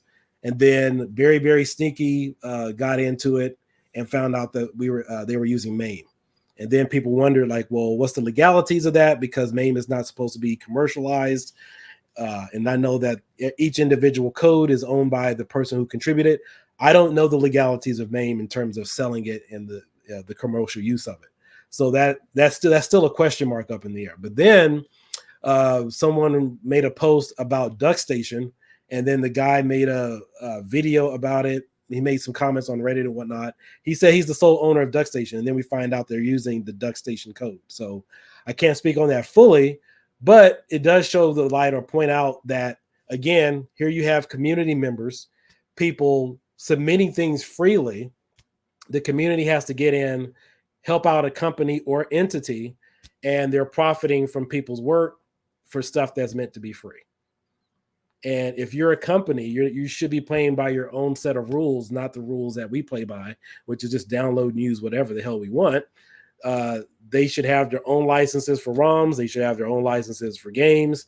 Not, let's say if you make an emulator, you put it up for everybody to use it for free, and then they download it and want to sell it back to everybody for a profit. That ain't cool. So, but like legally using something like MAME to run a game through Arcade 1UP, are they really just straight up using MAME, or are they using their own version of it with elements of what came before? Because MAME isn't, I mean, like you said, there's different pieces of code that each individual that did it owns. But is it really a situation where they couldn't come up with their own variation of MAME, like what Mystery Encoder is saying here? More recent versions of MAME for commercial usage, only some Arcade 1UP use MAME. A lot of them were proprietary Mu emulators. So it depends on what they were referring to when they sold it as proprietary. Like Time Crisis and Ridge Racer are using a Namco internal emulator, not MAME or anything we know of. and Yeah, so this it also uses main. Yeah, so this was like, I mean, when they first started, and I know they adapted and started using their own emulators, started contracting with their own companies. But initially, when they first started, they were using MAME for Street Fighter, Gauntlet Legends, and several other of the original games that came out. So I can't speak on the legalities of how MAME works commercially, but that was just the thing. Like, they didn't say, oh, we're using, our MAME. They said they're using their own proprietary software, which was, we found out later, was MAME. So, okay. But just in general, just speaking from the sense of them, the whole aspect, we've seen it is companies or entities using community work and then basically reselling it back to people when they could just download it for free. Okay, and Mr. Encoder does point out here, when they first started, the Street Fighter II Championship Edition wasn't MAME, it was Mu, and Asteroids, Rampage, etc. were MAME. Right. Yeah. And the controversy was about The Simpsons. That's what the controversy was about, right? Wasn't it Duck Station that was being used Duck Station. Simpsons because of that. It was because of that bowling game that they put on the Simpsons cabinet. It wasn't even the marquee title. I think it was the bowling game. Yeah, I believe. Yeah, I'm not sure what emulator they were using for the Simpsons, but we know that they were using Duck Station for the Simpsons bowling. But it just brings into the question: is are companies allowed to use software or emulators that are provided free for the public and profit off of devs' work for stuff that's meant to be free? Right. Mystery Encoder says, yeah, the license for Duck Station required them to release the source code, and they did not. The same concepts for the Linux kernel and U-boot. They broke the license agreements in using that software. Yeah, and I mean, and what is the result of it? It just sort of, Yeah, I think they released some parts of the code, but again, unless the original creator, walks into court and submits paperwork, which most devs aren't going to do anyway because they live a life of secrecy, you really never see too much from it. But again, as I said earlier in the stream, when we talk about code to get like RetroPie booting or something like that, you still have proprietary intellectual code that does belong to people. So. And you had also pointed this out back in your original videos, where what Mr. Encoder is saying they did after they were called out. Yeah, they did. Yeah, I think it was like 2 different occasions, and then they said, "Oh, they're going to release it." Then they released half of it or whatever. But the bottom line is they should have just done what they were supposed to do, initially. But I don't think it'll really see much more action unless the community raises an uproar. But the biggest question is why are companies jumping in on the scene, reselling us our work or free work that is out there to make a profit? I mean, if you were to make an emulator or a script or something you put out there for free, and then you have company ABC pop along and say, "Hey, come buy my product for $200 or $300," and you look in the system and say, "Hey, they're using my work to sell," then where are my dividends? We might, and the thing is, it's only going to get worse because now they'll just get AI to write all the code. Yeah, that's true, and that's another thing too, right? Yeah, that's another thing too. Is some of the AI is generating code and intellectual property from writers and other people in different industries. Oh yeah, absolutely. AI is going to change so many. It's going to uproot a lot of society in the way that it's going to make changes. You can, I mean, and yeah, when you can go to AI and have the AI write the code, and the code can be written faster and more efficiently. Yeah, Microsoft got hit with something. They asked, can't remember who it was. They told AI to write a script or book on something, and then it pretty much used somebody's entire book. It was a popular writer. I don't know who they are. And so they're up in arms about that. I think she had to get the lawyers involved. So, of course, yeah, it's AI doesn't care about copyright. No, AI is kind of its own entity, and from what we've been seeing, it looks like we're past the point of no return about as far as where AI is taking things. Yeah, I think the issue with that was they didn't limit it to not pull down from intellectual property. Was pretty much the argument at that time was that there was a way for them to have it set up to know what was usable and what was not. So yeah,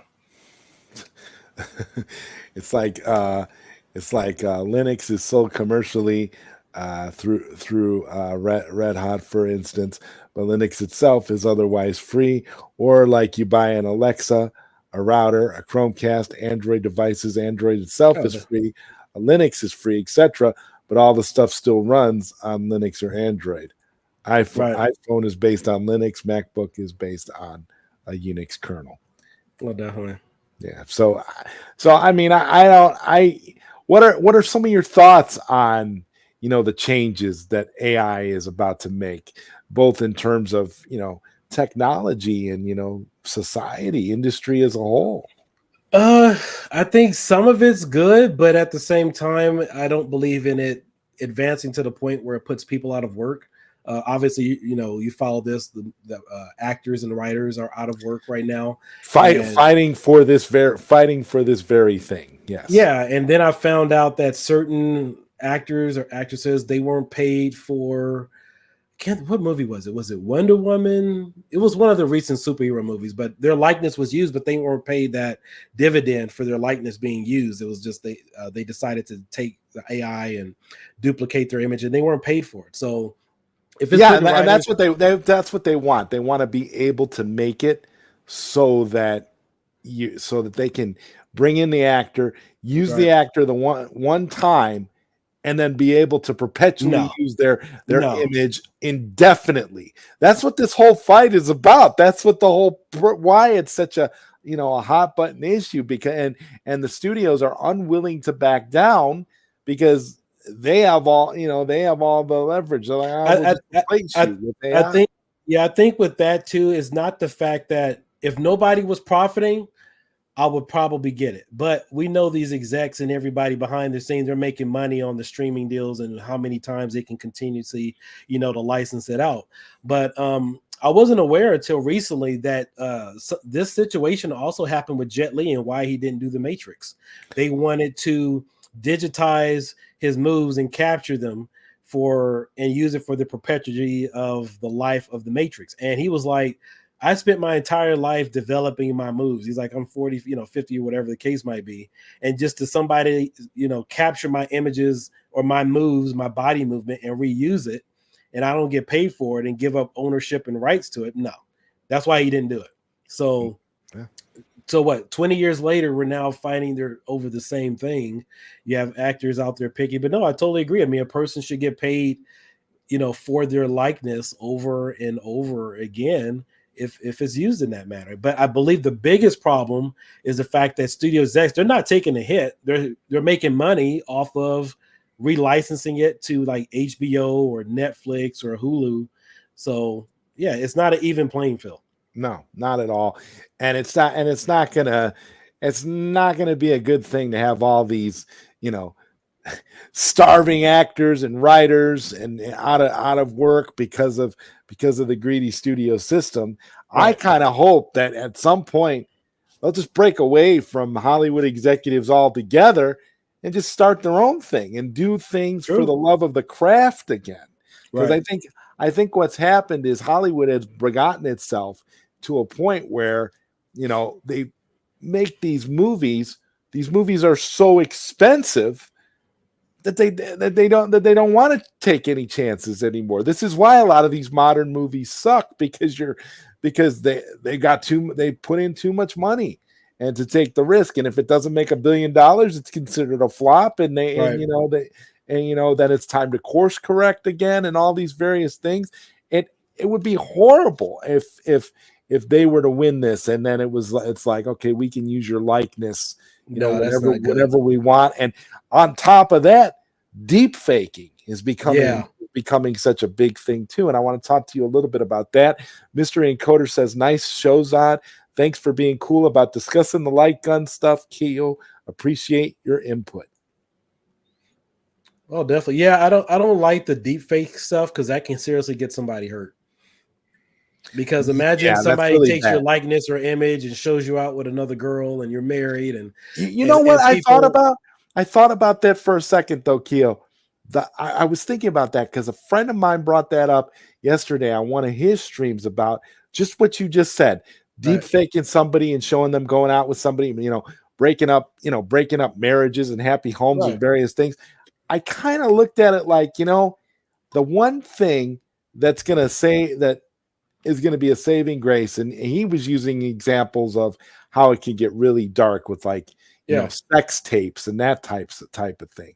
And Yeah. I said to this, my response to that was, well, if it's a sex tape, it's probably easier to debunk than just a regular, showing you out with somebody or showing you doing something goofy, because everybody has, unique body characteristics, like tattoos or a birthmark or some imperfection that you can use to distinguish you from whatever you're seeing on the screen, to show that hey, that's not you, because Yeah, they but won't possibly be able to know every part of your body and every imperfection about what you have to prove that it's you, right? Because people are individuals and they do have individual things. And again, for me, it's like, yeah, oh, he's got a tattoo on his chest. Well, that's how you'll know that it's not him cheating on you, because yeah, but even still, I still think at that time the damage is done. I mean, if sure. the damage is already done. I mean, we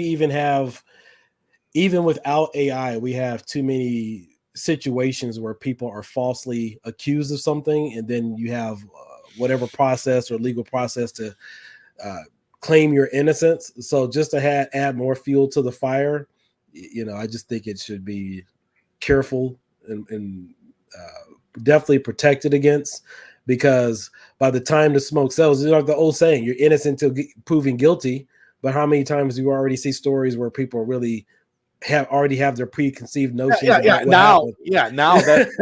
Now that's where we are. Now society, it's all about preconceived notions. It's like, people don't care about truth. If they have preconceived notions about you, they're going to argue with you whether you're telling the truth or not. It's almost like saying if a guy doesn't like you, he's going to look at you, even if you say, hey, the sky is blue, and you're telling the truth, he's going to argue with you, not because you're lying about the sky being blue, but because he doesn't like you. And he's always going to have that negative, skew towards anything you say or do. And that's unfortunately the way the majority of people are. It's not about what's true or not true. It's about who you like and how you perceive them and who you spend your time around. So if you like these guys, they're gonna support you no matter what you do. It's like all the heat and all the death threats I've been getting over my book. I'm getting literally getting death threats over my book because I'm releasing clips about James Gunn, and the James Gunn fans that don't like me because I don't support James Gunn are wishing me dead and going at me regardless of if the stuff I'm saying is true or not, because there's nothing, I'm not allowed to have an opinion. I'm not allowed to say what's factual. Even if I say, hey, this is a specific fact that the Suicide Squad flopped at the box office. Here's the numbers. It can be independently verified. That doesn't matter because I'm saying it, and I'm somebody who is considered anti-gun.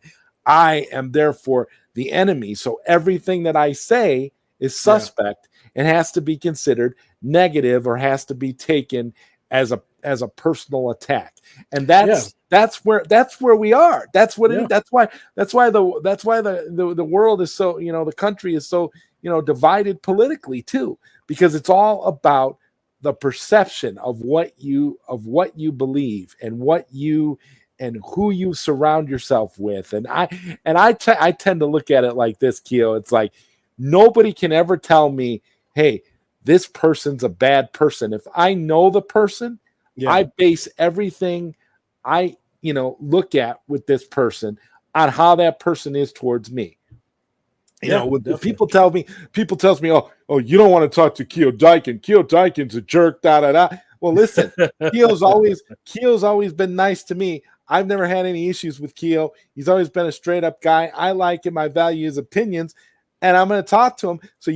So nobody can tell me anything that's going to change my opinion on you, because you've never given me any reason to think any of those things that people may or may not say. And that's my whole point. Like, people, right. I don't get it. Like, if I got factual information, if I got facts, I got facts to back me up. So you shouldn't be coming at me if I've got facts to back me up. But that's when you realize, it's not about facts, and it's never going to be about facts. It's about if I like you or not. Yeah. And the reason why people feel that way, and I've kind of, made a slogan, everybody wants to have a mic. Everybody wants to have a camera, but not everybody's willing to put in the research. Everybody wants to have the mentality of, look at me. They want to have the ability to say whatever it is they want to say, regardless if it's factual.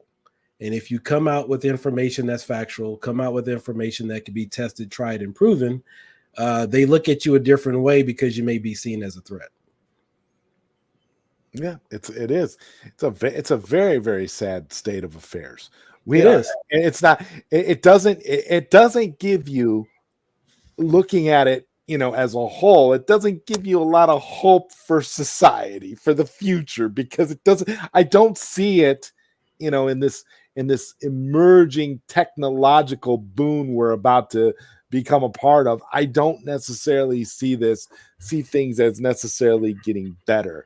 Human beings are always going to have biases, but until they can put those biases aside and base their relationships with people on not only the individuals themselves, but on factual information, things are never gonna change, and they're gonna always be like that. And the thing that tripped me out, Kio, is it seems like it's always been this way. We're just seeing it. We're just seeing it more clearly now because of the emergence of social media and the readily available ease for which people can express themselves now, to the point that you just made. Yeah, it's everybody wants to have their opinion. They want to have their masses. They want to be right, but at the same time, they don't want to do their factual research. They want, whatever their motive is, whatever their story, they want to believe that that's the correct narrative. And I've only gotten into one argument on Twitter. I'm hardly on that, but I've only gotten onto one argument. And guess which movie it was about? Which movie? Wonder Woman 1984. Oh, wow. One of the worst movies ever released. And I think it was some guy, it was Kathleen Kennedy that made that movie, right? No, it was Patty Jenkins. Yeah. Oh God. Yeah. Her. Yeah. So some guy was going back and forth with me. Anyway, he ended up blocking me, but I was just telling them about how bad the movie was, how inaccurate it was. Like, they had arcade machines in that scene that didn't even come out till 5 or 6 years later. Like, I don't remember. I think it was Operation Wolf and several others. So in that mall scene, and then of course that particular airplane they flew at the beginning of the movie, and there was next to no 80s music in that movie either. And I never could understand that. How can you make a movie entitled Wonder Woman 1984 with no damn 80s music? Yeah, and I didn't even care about that. I was just looking at the fact that you have an airplane that was at the Smithsonian that wasn't commissioned until a specific year. I don't remember that particular information in front of me. It was probably like later. It was in the later 80s when that was commissioned. Yeah, I want to say it was like 88 or 89, if I'm not mistaken. I know what you're talking about, and that was pretty damning for that movie too. Yeah, and then Pedro time sequences. Yeah, and then Pedro Pascal was running around at the end of the movie, and then all of a sudden he runs into his daughter or whoever it was. I was like, where did they? Like, first of all, they were at an island. So how did he get from island, one point to another point to just be running around and happily find his relative amidst all the chaos? It's like I don't have all the points in front of me, but the movie was one of the worst movies for I almost agree. I a agree 3-hour 100%. movie.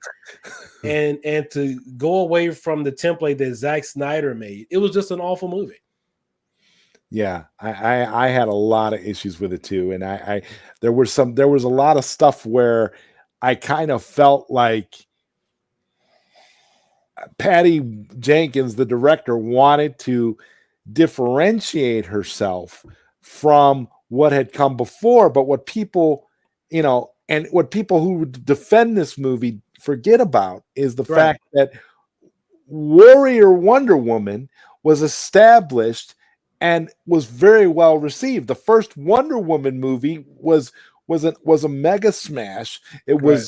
was beloved by almost everybody who watched it. Right. And so you don't expect Wonder Woman 84 to show the character completely abandoning everything that is core about the character.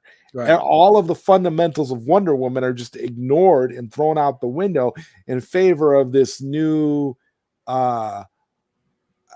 non-violent, more of a passive sort of character that, again, does not really represent the character in any canon or comic books per se. Even the Wonder Woman series with Linda Carter in the 1970s was more of a true representation of what Wonder Woman is canonically versus what we got in Wonder Woman 1984. I don't know what Patty Jenkins was on at the time that movie was being made, but that was all 100% her. That was her, writing, directing, producing. Yeah. That was her taking the reins to show that she could make her own Wonder Woman movie outside of the Snyderverse. And what we ended up getting, was a terrible thing. And this is, and then people are wondering, well, why, like,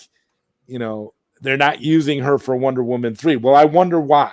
Like it's terrible, and I didn't want to see Gal Gadot get treated that way. But the thing that gets for me is that you have a template. You have like Linda Carter. I thought Linda Carter should have made a special appearance at the end to help Gal Gadot's Wonder Woman, instead of just having her pop up at the end of the credits like, oh yeah, I've been doing this a long time.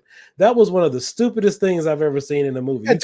Just showing her walking. It's like, what are you doing? Like, they could, if she was the secret Wonder Woman or secret Amazon that left years ago, why didn't they actually integrate her into the end of the movie and having them fight side by side?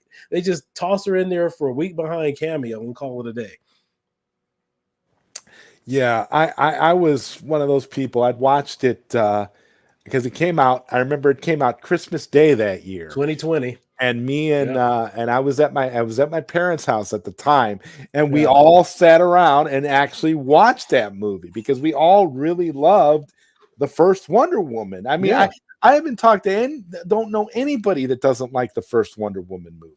Right. And there's a lot of like conspiracy theorists online that'll say things like, well, Zack Snyder shadow directed the first Wonder Woman movie. And it's like, I scratch my head and I say, well, yeah, I'm kind of beginning to believe that now that I've seen Wonder Woman 1984. It actually makes sense to me because the vision for what Patty Jenkins went for in that movie and what we got with the first Wonder Woman is so far removed from they're so far removed from each other that there's no other way you can really explain it other than that. Like, it's two totally different styles of storytelling, two very different, technical narratives from the perspective of a director. There's just nothing about it nothing about Wonder Woman 84 convinces me that Patty Jenkins directed both of those movies. Well, it's really unfortunate, but you know, that's kind of what happened to it. I mean, I really was hoping that movie was going to be good. I was looking at my wife and she was like, I was like, honey, is this movie going to go somewhere? We're almost 2 hours, like an hour and 40 minutes in. Like, is something going to happen? And Pedro Pascal just hammed it up. I mean, that was some of his worst acting I've ever seen him do. I mean, he looked ridiculous, and he just, oh my God. I had all this, and it was just like there was this, you know, the whole plot about that like mysterious stone or whatever it was. It was like I was making fun of it after I'd seen it, like Wonder Woman and the Philosopher's Stone or whatever, or the Stone of Destiny, like a Harry Potter movie kind of a thing, because it just was so off. All of it was. And no, I totally agree. But you know, I think one of the biggest problems is that when people accept movies like that, the people who say, "Oh, I loved it, it was great," and then they see a remaster or a director's cut, and then they say, "Oh, that movie was phenomenal." Like when people saw Justice League, you know, they say, "Oh, you know," even some of the DC fanboys. I don't care. I'm not a fanboy. I just love the movie for what it is. But you have people that will sit there and say, "Yeah, you know, that movie was awesome. It was great." But then Snyder released his version, and then they absolutely loved it, and they forgot all about Whedon's version. So it's like, well, what gives? Like, don't you understand that when people are critiquing these movies, that's what they're talking about? They're talking about the potential of that movie could have been better. Certain elements should have been there. Because don't sit here and say that you love the particular version, and then a better version comes out. Now you love that one even much more than the other one. Right. And I always, and that always struck me as funny, how people that were so against, you know, the Snyderverse from the beginning, hated Man of Steel, hated everything right up until Zack Snyder's Justice League. And then you see a lot of people have kind of changed their tune. A lot of people are seeing things differently now because they loved Zack Snyder's Justice League. And I tell people this all the time. Yeah, we could have got this from the beginning. If it wasn't for this greedy studio, this is what we should have had. And studios don't learn from their mistakes, and they get the wrong messages over and over again. And that's the thing that they're doing right now with AI. They're getting the wrong message. They're thinking that, oh, AI is going to allow us to do this. We can use AI for scripts. We can use AI for that. We can use, but no, you're basically cutting off your nose to spite your face. And at the end of the day, the actors, I think the actors and the Writers Guild should go off and start their own thing. And here's the funny thing. Here's the funny thing about AI. AI doesn't know anything that hasn't been plugged into a system. In fact, I asked a trivia question in my KioÐΗÉKÜＮ Hobbies Facebook group. I said, what was the first superhero movie that had an end cut screen? And people were tossing up guesses and stuff. And then I gave the answer. And then people used the AI chat GPT or whatever to try to answer it. And guess what? It even got it wrong. So unless information is disseminated out there to the masses, and the first movie, by the way, was He-Man. He-Man, Skeletor popped up from underneath the lava and said, you'll see me next time. Yeah, that was some crap like that. But if you ask AI that, it got it wrong. What did AI say it was? It said it was, I think, Iron Man or something. And then the guy asked the question again. Somebody asked the question, and he said, "Oh yeah, Kio, you're right. ChatGPT had it." He asked AI the second time and then got it right. He said, "Are you sure it wasn't He-Man?" You have to actually with AI. The key to getting it to give you the right answer is you have to understand how to word your prompts. You got to word things a certain way in order to be able to get it. Here's the thing, there's a certain nuance to that too.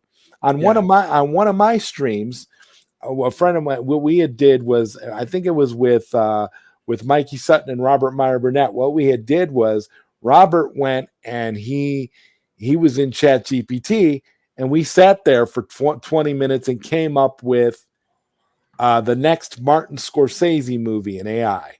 And we basically mapped it out, gave it some parameters for what we wanted to see in the movie. We mentioned some specific things. Kio, it was incredible. The thing not only spit out the title, spit out the synopsis for the movie, talked about the actors and actresses who were going to be in it. Talked about what Scorsese's goals were going to be for when the movie. I think the name of the movie was actually called Crescent City Blues, and it was Okay. taking place in New Orleans, Louisiana. And the two main characters we had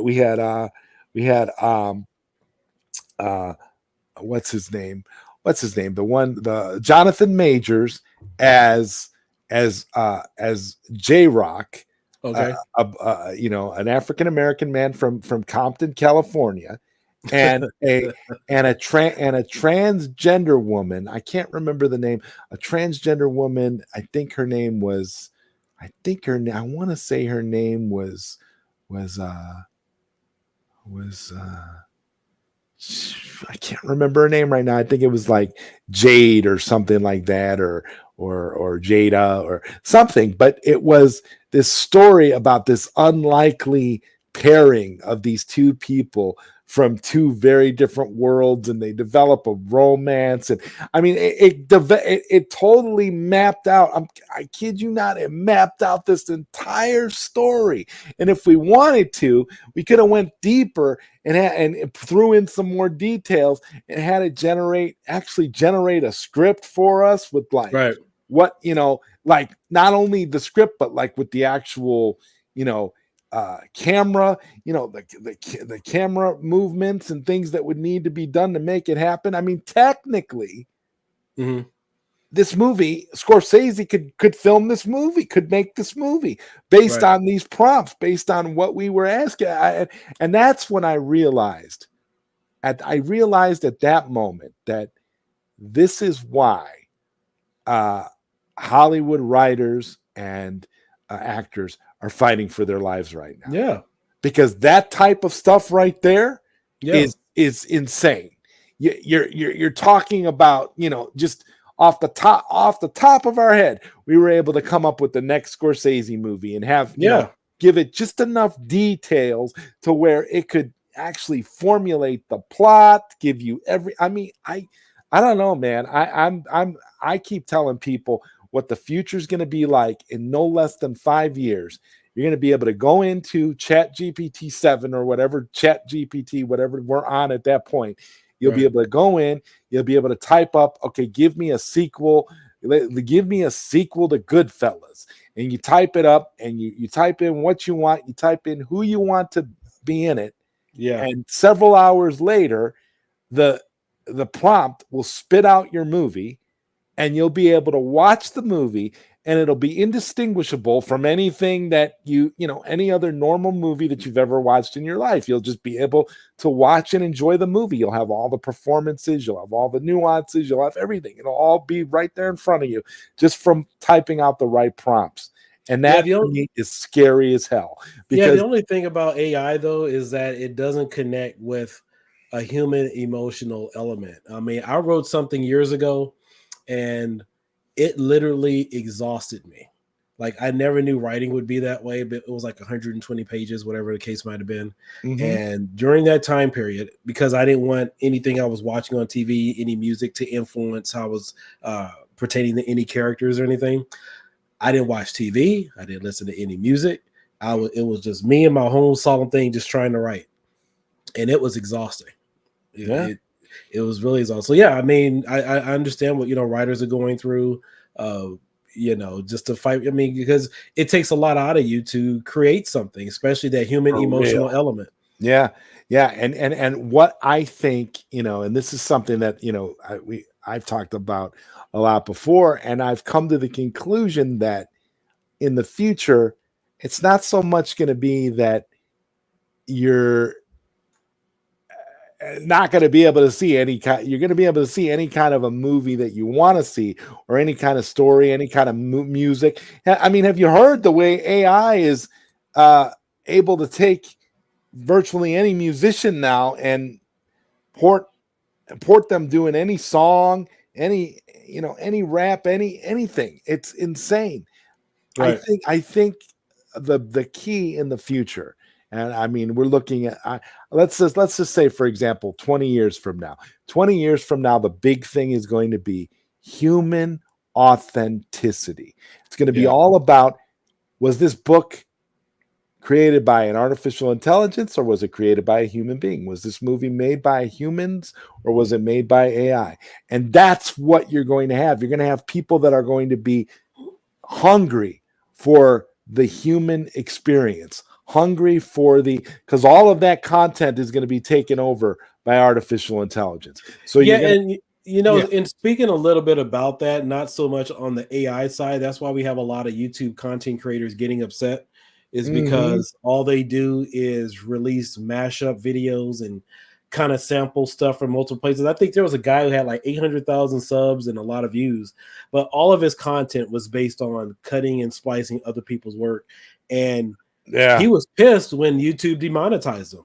And I don't know why he's surprised, because imagine um, advertisers are paying for ads, and you know, you pay for a specific video, but let's say you have your video, and then 30, 40, maybe 2,000 other people are taking that same video of yours and cutting it up, splicing it, and then they're a content creator monetizing it, when all they did was basically start sampling from your work and other people's work. So YouTube started demonetizing a lot of YouTube There's a channels for lot that. of people. Yeah, there's a lot of people that do that type of crap, though, and it's on, Yeah. and they shouldn't be doing that anyway. So in a lot of ways, I mean, it's a good thing that that crackdown is happening.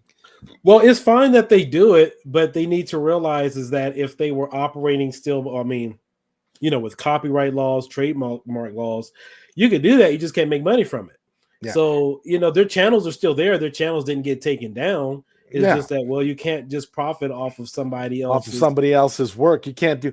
I mean, you can't do anything, man. You can't show it. We can't show a trailer as a YouTuber Right. without getting some kind of a copyright claim, where we either have to take the music out of the video, or the video gets demonetized.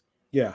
So it's like you said, it's not like you can't show copyrighted material, but if you want to remain monetized, Yeah. it's something that's something you have to consider. So Yeah. Yeah. Everybody's trying to get a little piece of the pie and not go through the proper channels, you know, as far as filing copyrights. And so that's a whole nother issue. I don't know if you want to get into that, because I'm familiar with like the whole copyright YouTube, oh yeah, process.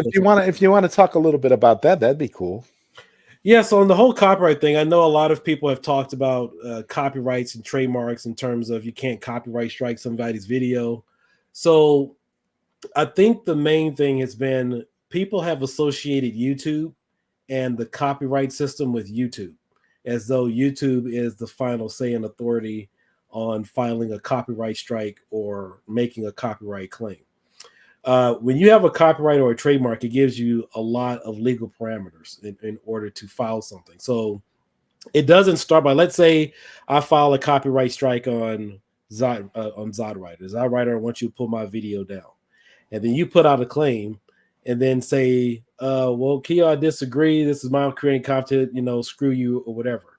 People feel safe that once they send that back the appeal and the video goes back up, they think that's the end of the world, or that's the end of it. And it's not.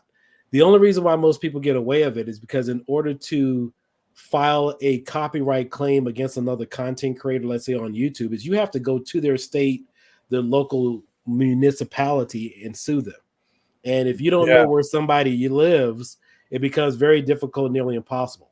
Now, that person has 3 years to take you to court for uploading their material. So just because somebody files a copyright claim or a copyright strike against you, and you send that appeal back to YouTube, that's not the end of the line. It's still an ongoing process. Somebody could actually do that, but I see a lot of content creators start rejoicing, saying, they put my video back I want. No, that's not the end of the case. And so I was working with some people to see if we could overturn that, because if you open your channel wherever you live, let's say you live in New York, wherever, and that's where the infringement is, or wherever it happened, you should be able to file in your local state if that was if that's what happened. But YouTube makes it difficult. You got to go find them and track them down and go to their state and file it in their court, which I don't think is personally right.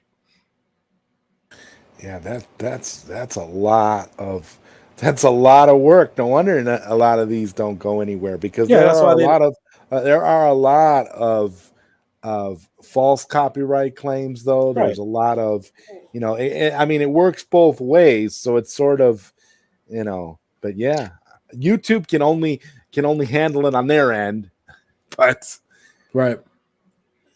Yeah, YouTube can only handle it on their end. I've just noticed that, based upon listening to content creators, when they say, "Oh, YouTube will protect me" and whatnot, it seems as though people get the idea that YouTube is the copyright system, and they're not. You have the United States Copyright Office and USPTO that where claims are filed. They're not the judge, jury, and executioner on anything that's legal. They're just a platform. So, what's going on, graphic? so what do you think of the newest the newest controversy with YouTube, where they lowered um, the minimum requirements to monetize your YouTube channel from 1,000 subscribers down to, I think they lowered it to 600. Oh, well, I know originally it was 1,000, and then before I know the watch time minute was 4,000. Then they decreased it down to 3,000. Yeah. So I signed up for YouTube. I think I've been on here 2010 when my first upload. Then I just sporadically started uploading stuff. And I think the monetization started somewhere around 2011. I want to say somewhere around there. And so I didn't have a lot of views or anything, but that's where monetization started. If you had some videos up, whatever, everybody was monetized. Then in 2018, they started that policy where you needed to have 4,000 watched hours and 1,000 subscribers. And even the little chunk change that I got during that whole time period, I missed out on all that. I mean, I'm glad they lowered it because because even at that time, I don't think they still do it. YouTube was still monetizing your videos, if I remember correctly. So they were still kind of making money on your content, and you weren't getting anything. You weren't getting anything. Yeah. Right. But I'm glad they lowered it, for people, because Me too. Because if they lowered the quality, obviously now you can make money because they're making money off of you anyway. So I'm glad they lowered it for people trying to get started and whatnot.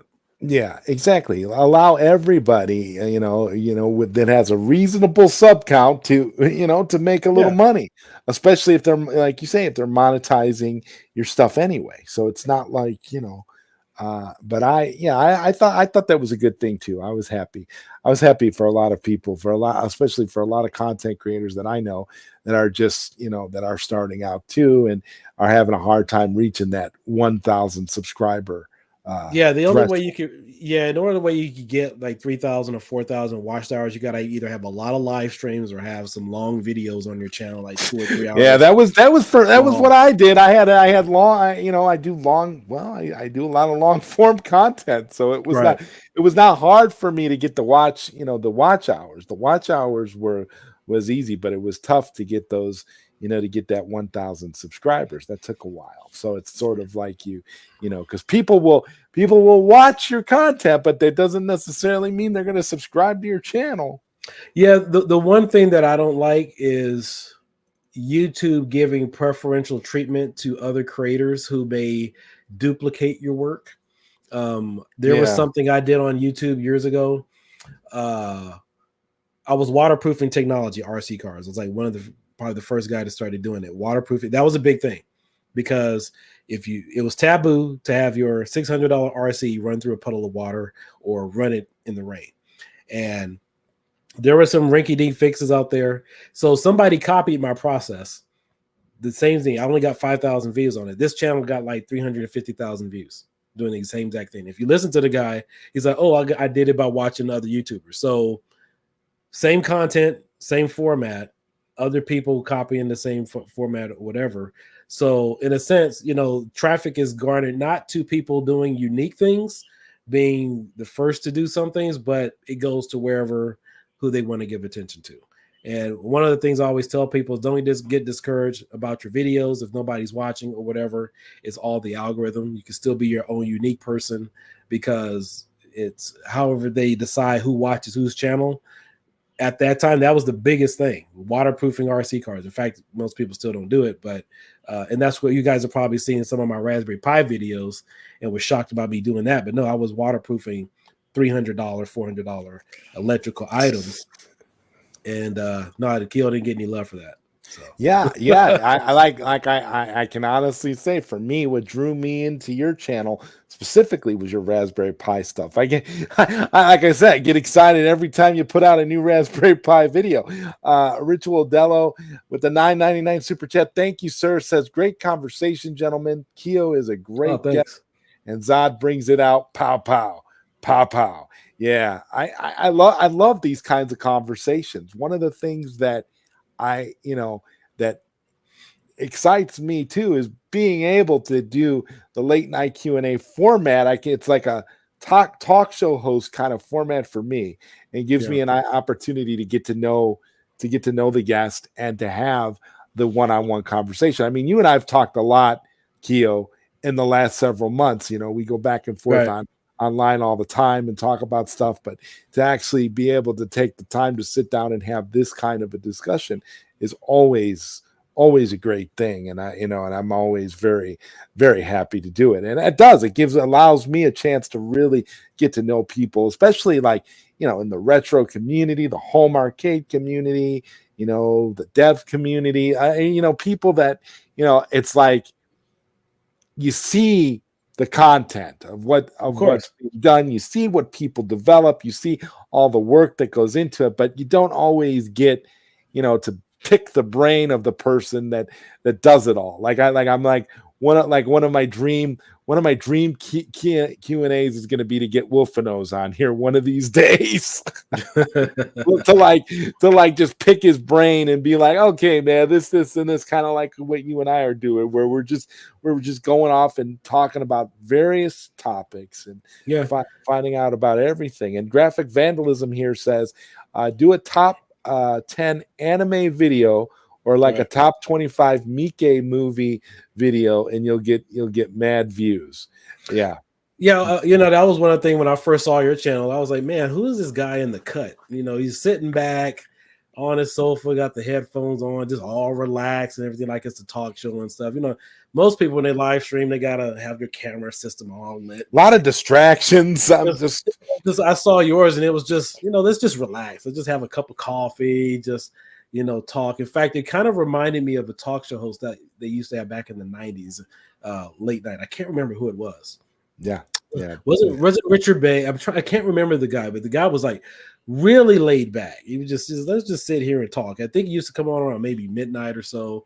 But anyway, that was a pretty right. That's like the that's like the whole point. I want it to be laid back and comfortable. I mean, I might ask some, you might get a hard question or two, and I really appreciated tonight how how you and Mystery Encoder were able to kind of settle that send and light gun thing, because for me that was kind of, it seemed like it was kind of an issue, and then then you realize, well, no, it was just a misunderstanding. He didn't know that this element had been done, and you were able to talk about that, and I thought that was cool.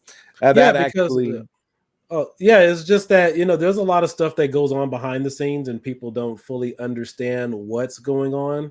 And so like my mission, as well as some of the other guys that we know of, is primarily do what's right by people first and do what's right by consumers. I'm not paid or endorsed by anybody, so anything that you guys hear me say is my own opinion, and I back that up by testing. I do a lot of extensive testing, and I think one of the reasons why I wanted to come on too, and I can confidently speak on these things, is because I'm in the mix. I've tested these things. I understand it. I'm not going to sit up here and give you a bunch of BS hypotheticals off of something I've never played or something I've never experienced. So like even with me, I can complain, yell, shout as much as I want about retro gaming and single board computer emulation. But guess what? We also provide to the community and show you these. So because we understand certain things, like I made a synopsis like in Linus's video.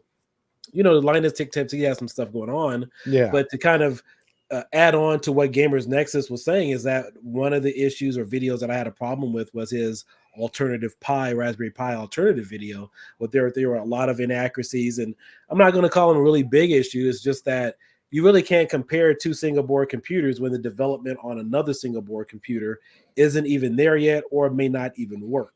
So the example that I use is, let's say you got 2 million apps that work for the Raspberry Pi, and then you got 200,000 that may work for the Orange Pi, Banana Pi, or another single board computer. Well, then how is that a comparable single board computer when there may not be any development for that board, and all the board offers is nothing but hardware? So Exactly. a lot of people don't know that. It's not really a big thing, but at the same time, if you're making a purchase, because we've had many people say, oh, I want to use RetroPie, but I'm going to go grab an Orange Pi. Well, it doesn't work for that. You have to boot. In fact, we had people buy the Pi 4, and Pi 4 RetroPie wasn't supported for the Pi 4 until May of 2020. So you have people that have a preconceived notion about things, but they lack understanding. So since I deal with a lot of this stuff, understand it, I can speak on them in terms of also how it relates to consumers. And I've given positive feedback to even arcade manufacturers that make encoders and controllers. And I say, hey, be careful of your advertisement, because let's say you make a video or say, hey, this arcade accessory will work for RetroPie, but RetroPie, you still need emulators to run those specific games. So if you don't have that particular emulator, that controller is useless. So those are just some of the things to be mindful of. Like when I do those reviews, I keep all those kind of things in mind. That's why, like when I made that Marvel vs. Capcom 2 video, and I said, well, it ain't going to be running for 6 to 8 months. And then it didn't pop up for another 6 months, because I'm familiar with how long development takes, and it's a brand new emulator, and nobody knows when it will ever run right. Yeah. And yet, I got no problem running Marvel vs. Capcom 2 on a Pi 4. That's fantastic. No. Just figure that out. I mean, I couldn't imagine being somebody that, buys a Raspberry Pi 4 and just expects it to work right out of the box. Could you imagine? You plug that thing in and you're like, okay, I want it to run. It's supposed to be able to run all these video games and whatever. Now, I know back in, I want to say it was back in 2020, and Rich Waldello thinks you were talking about Bob Costas when you were talking about a co-host from the 90s. But I think it was back in, I want to say, Kio, 2018, where there was just a rampant amount of Raspberry Pi, quote unquote, gaming systems being sold on eBay and Etsy. And I remember like one particular guy would sell like the Raspberry Pi 4 with a fully loaded 128 gigabyte SD card for I don't know how much they were charging, around $200 as a complete system, and it would come with a cheap PlayStation 2 knockoff controller. And kind of, to me, I looked at that and I'm like, can you actually, and even back then I used to think about it like, can you actually ethically sell a Pi 4 as a gaming system, knowing that there's so many things and so many parts to it? Like, because even if you buy it directly from the Pi organization, you buy it directly from Pi, you get it.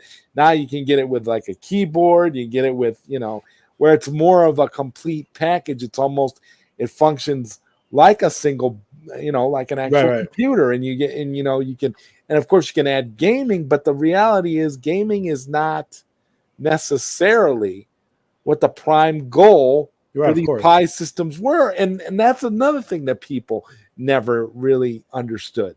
So I kind of look at it like, I feel like it's misleading when it's whenever it's sold as a gaming system, which is why I love the things that you and others do, because again, create the image. I want to use it as that, because there was a time when a Pi 4 was cheap and you could justify it. But then you started seeing, over the last couple of years, because obviously because of the pandemic and shortages and stuff like that, you're seeing, you know, Pi 4s going for as much as $350, and you're scratching your head saying, well, what the hell? This is a $35 piece of hardware.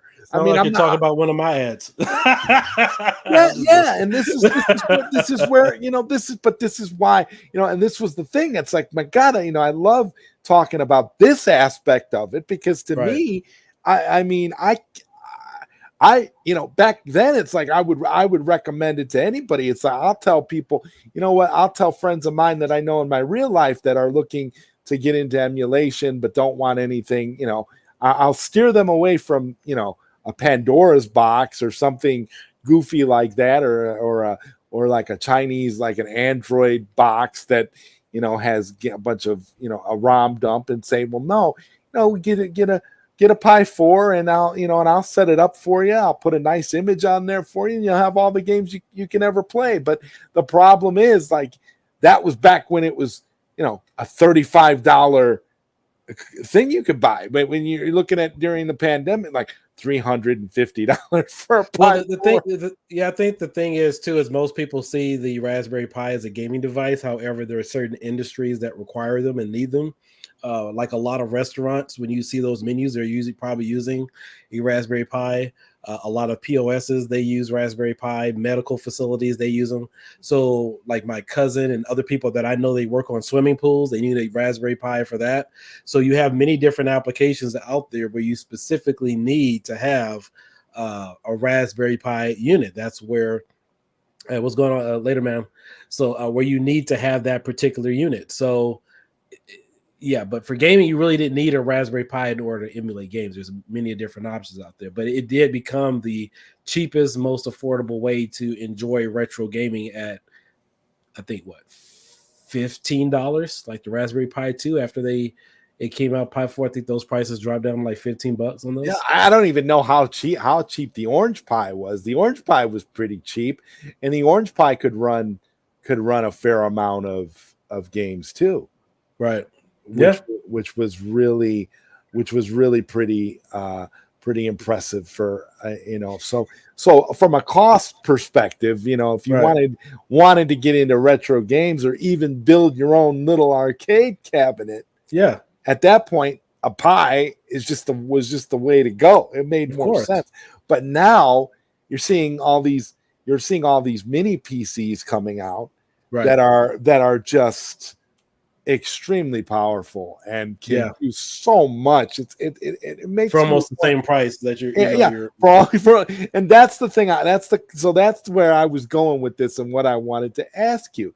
I know you have a love for Pis, obviously, and you love being able to develop for them, but on from a gamer standpoint, or from somebody recommending somebody, you know, to play, who just wants to be able to play a fair amount of games with a fair amount of consoles.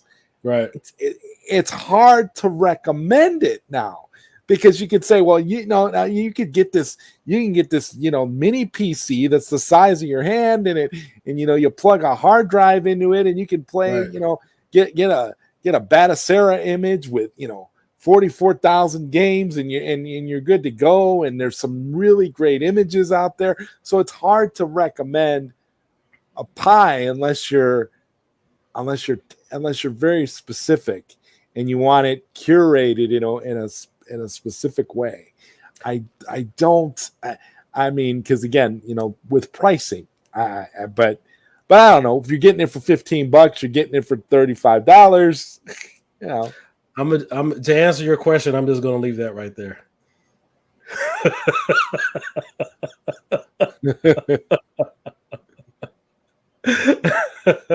Some people know, but to answer your question, everyone returns home. Yeah. And like I said, I play with the Pi nearly every day, because I have the Pi 4 in my mini Mortal Kombat cabinet. I have a cabinet, a bar top cabinet, a Mortal Kombat arcade cabinet that Bobby Vu built for me, and that has a Raspberry Pi 3B Plus in it. Right. And it has everything on it that I need. It's fantastic. Right. I can't complain about it. Everything that I want to play on it runs and runs well. It's an arcade only image. So I'm not, I'm not trying to play N64 or PlayStation or anything or a Thomas Wave or Naomi. It's sort of like, I guess it depends what your needs are, really. Yeah, it does. It does depend on what your needs are. I totally get what you're saying, because I even told people when I got the Orange Pi 5, obviously I told people like, hey, don't go out and buy it yet, because just because you see me with it, you got to wait for some time till we can get it developed and see, if it can do what we think it could possibly do.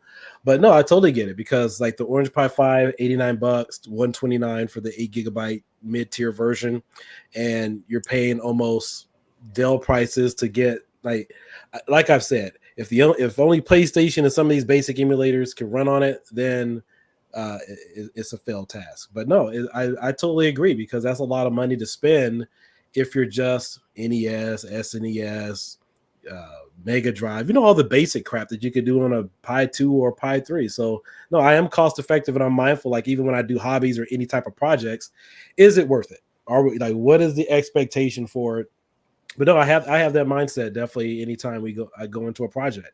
Is this going to, and then am I happy with it?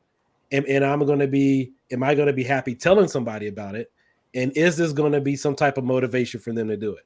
If it doesn't make any business sense, we're going to shut it down. It doesn't. There's no point in it.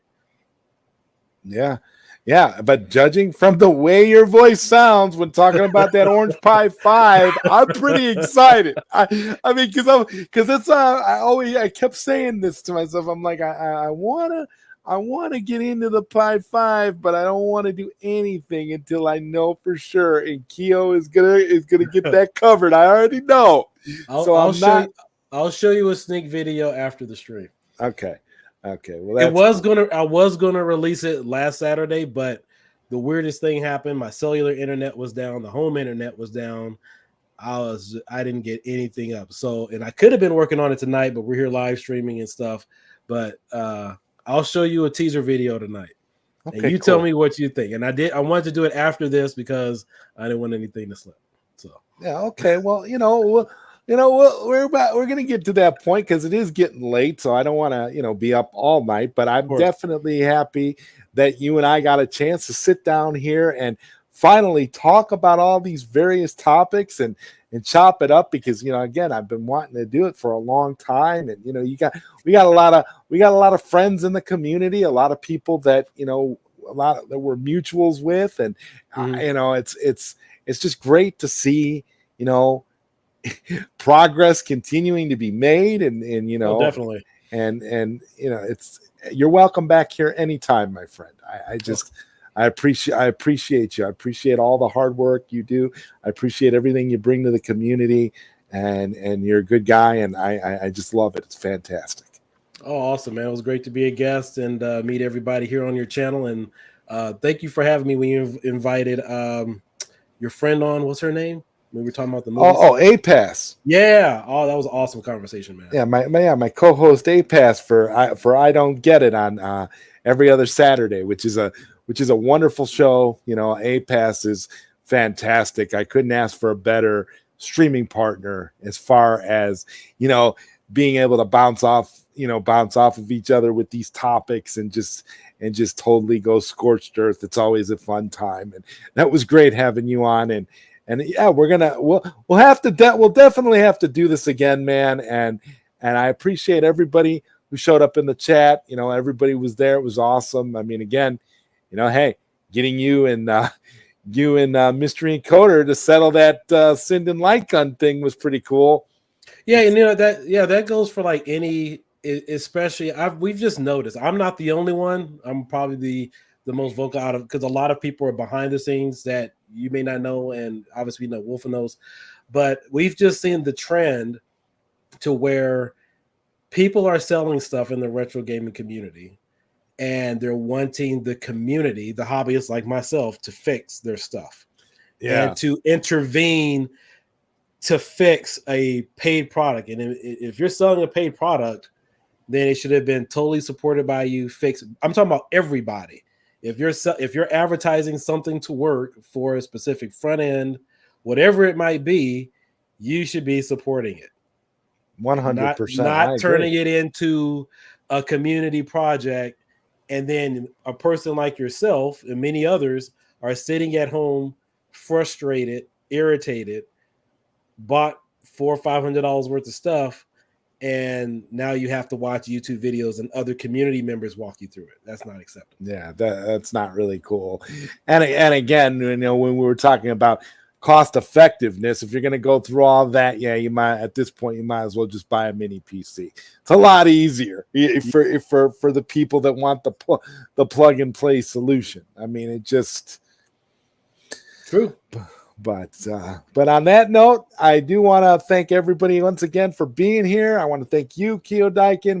We're going to talk a little bit after the stream, and I'll be back next week with another episode of Late Night Q&A from another gentleman from the home arcade community, the controversial #1 arcade 1-up home arcade space YouTuber, Rexer from the Rexer Show. And I'm really looking forward to that one because I've had Rexer on before, but Rexer is always fun to talk to. So that should be an interesting stream next time. You know, it'd be an interesting stream is having me and Rexer on at the same time. That would be funny. That would actually be pretty funny too. Yeah, wow.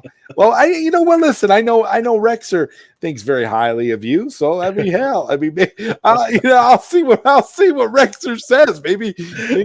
Maybe next week we can make it a double bill. Oh shoot. All right. Well, good night, everybody. We'll see you next time. Night.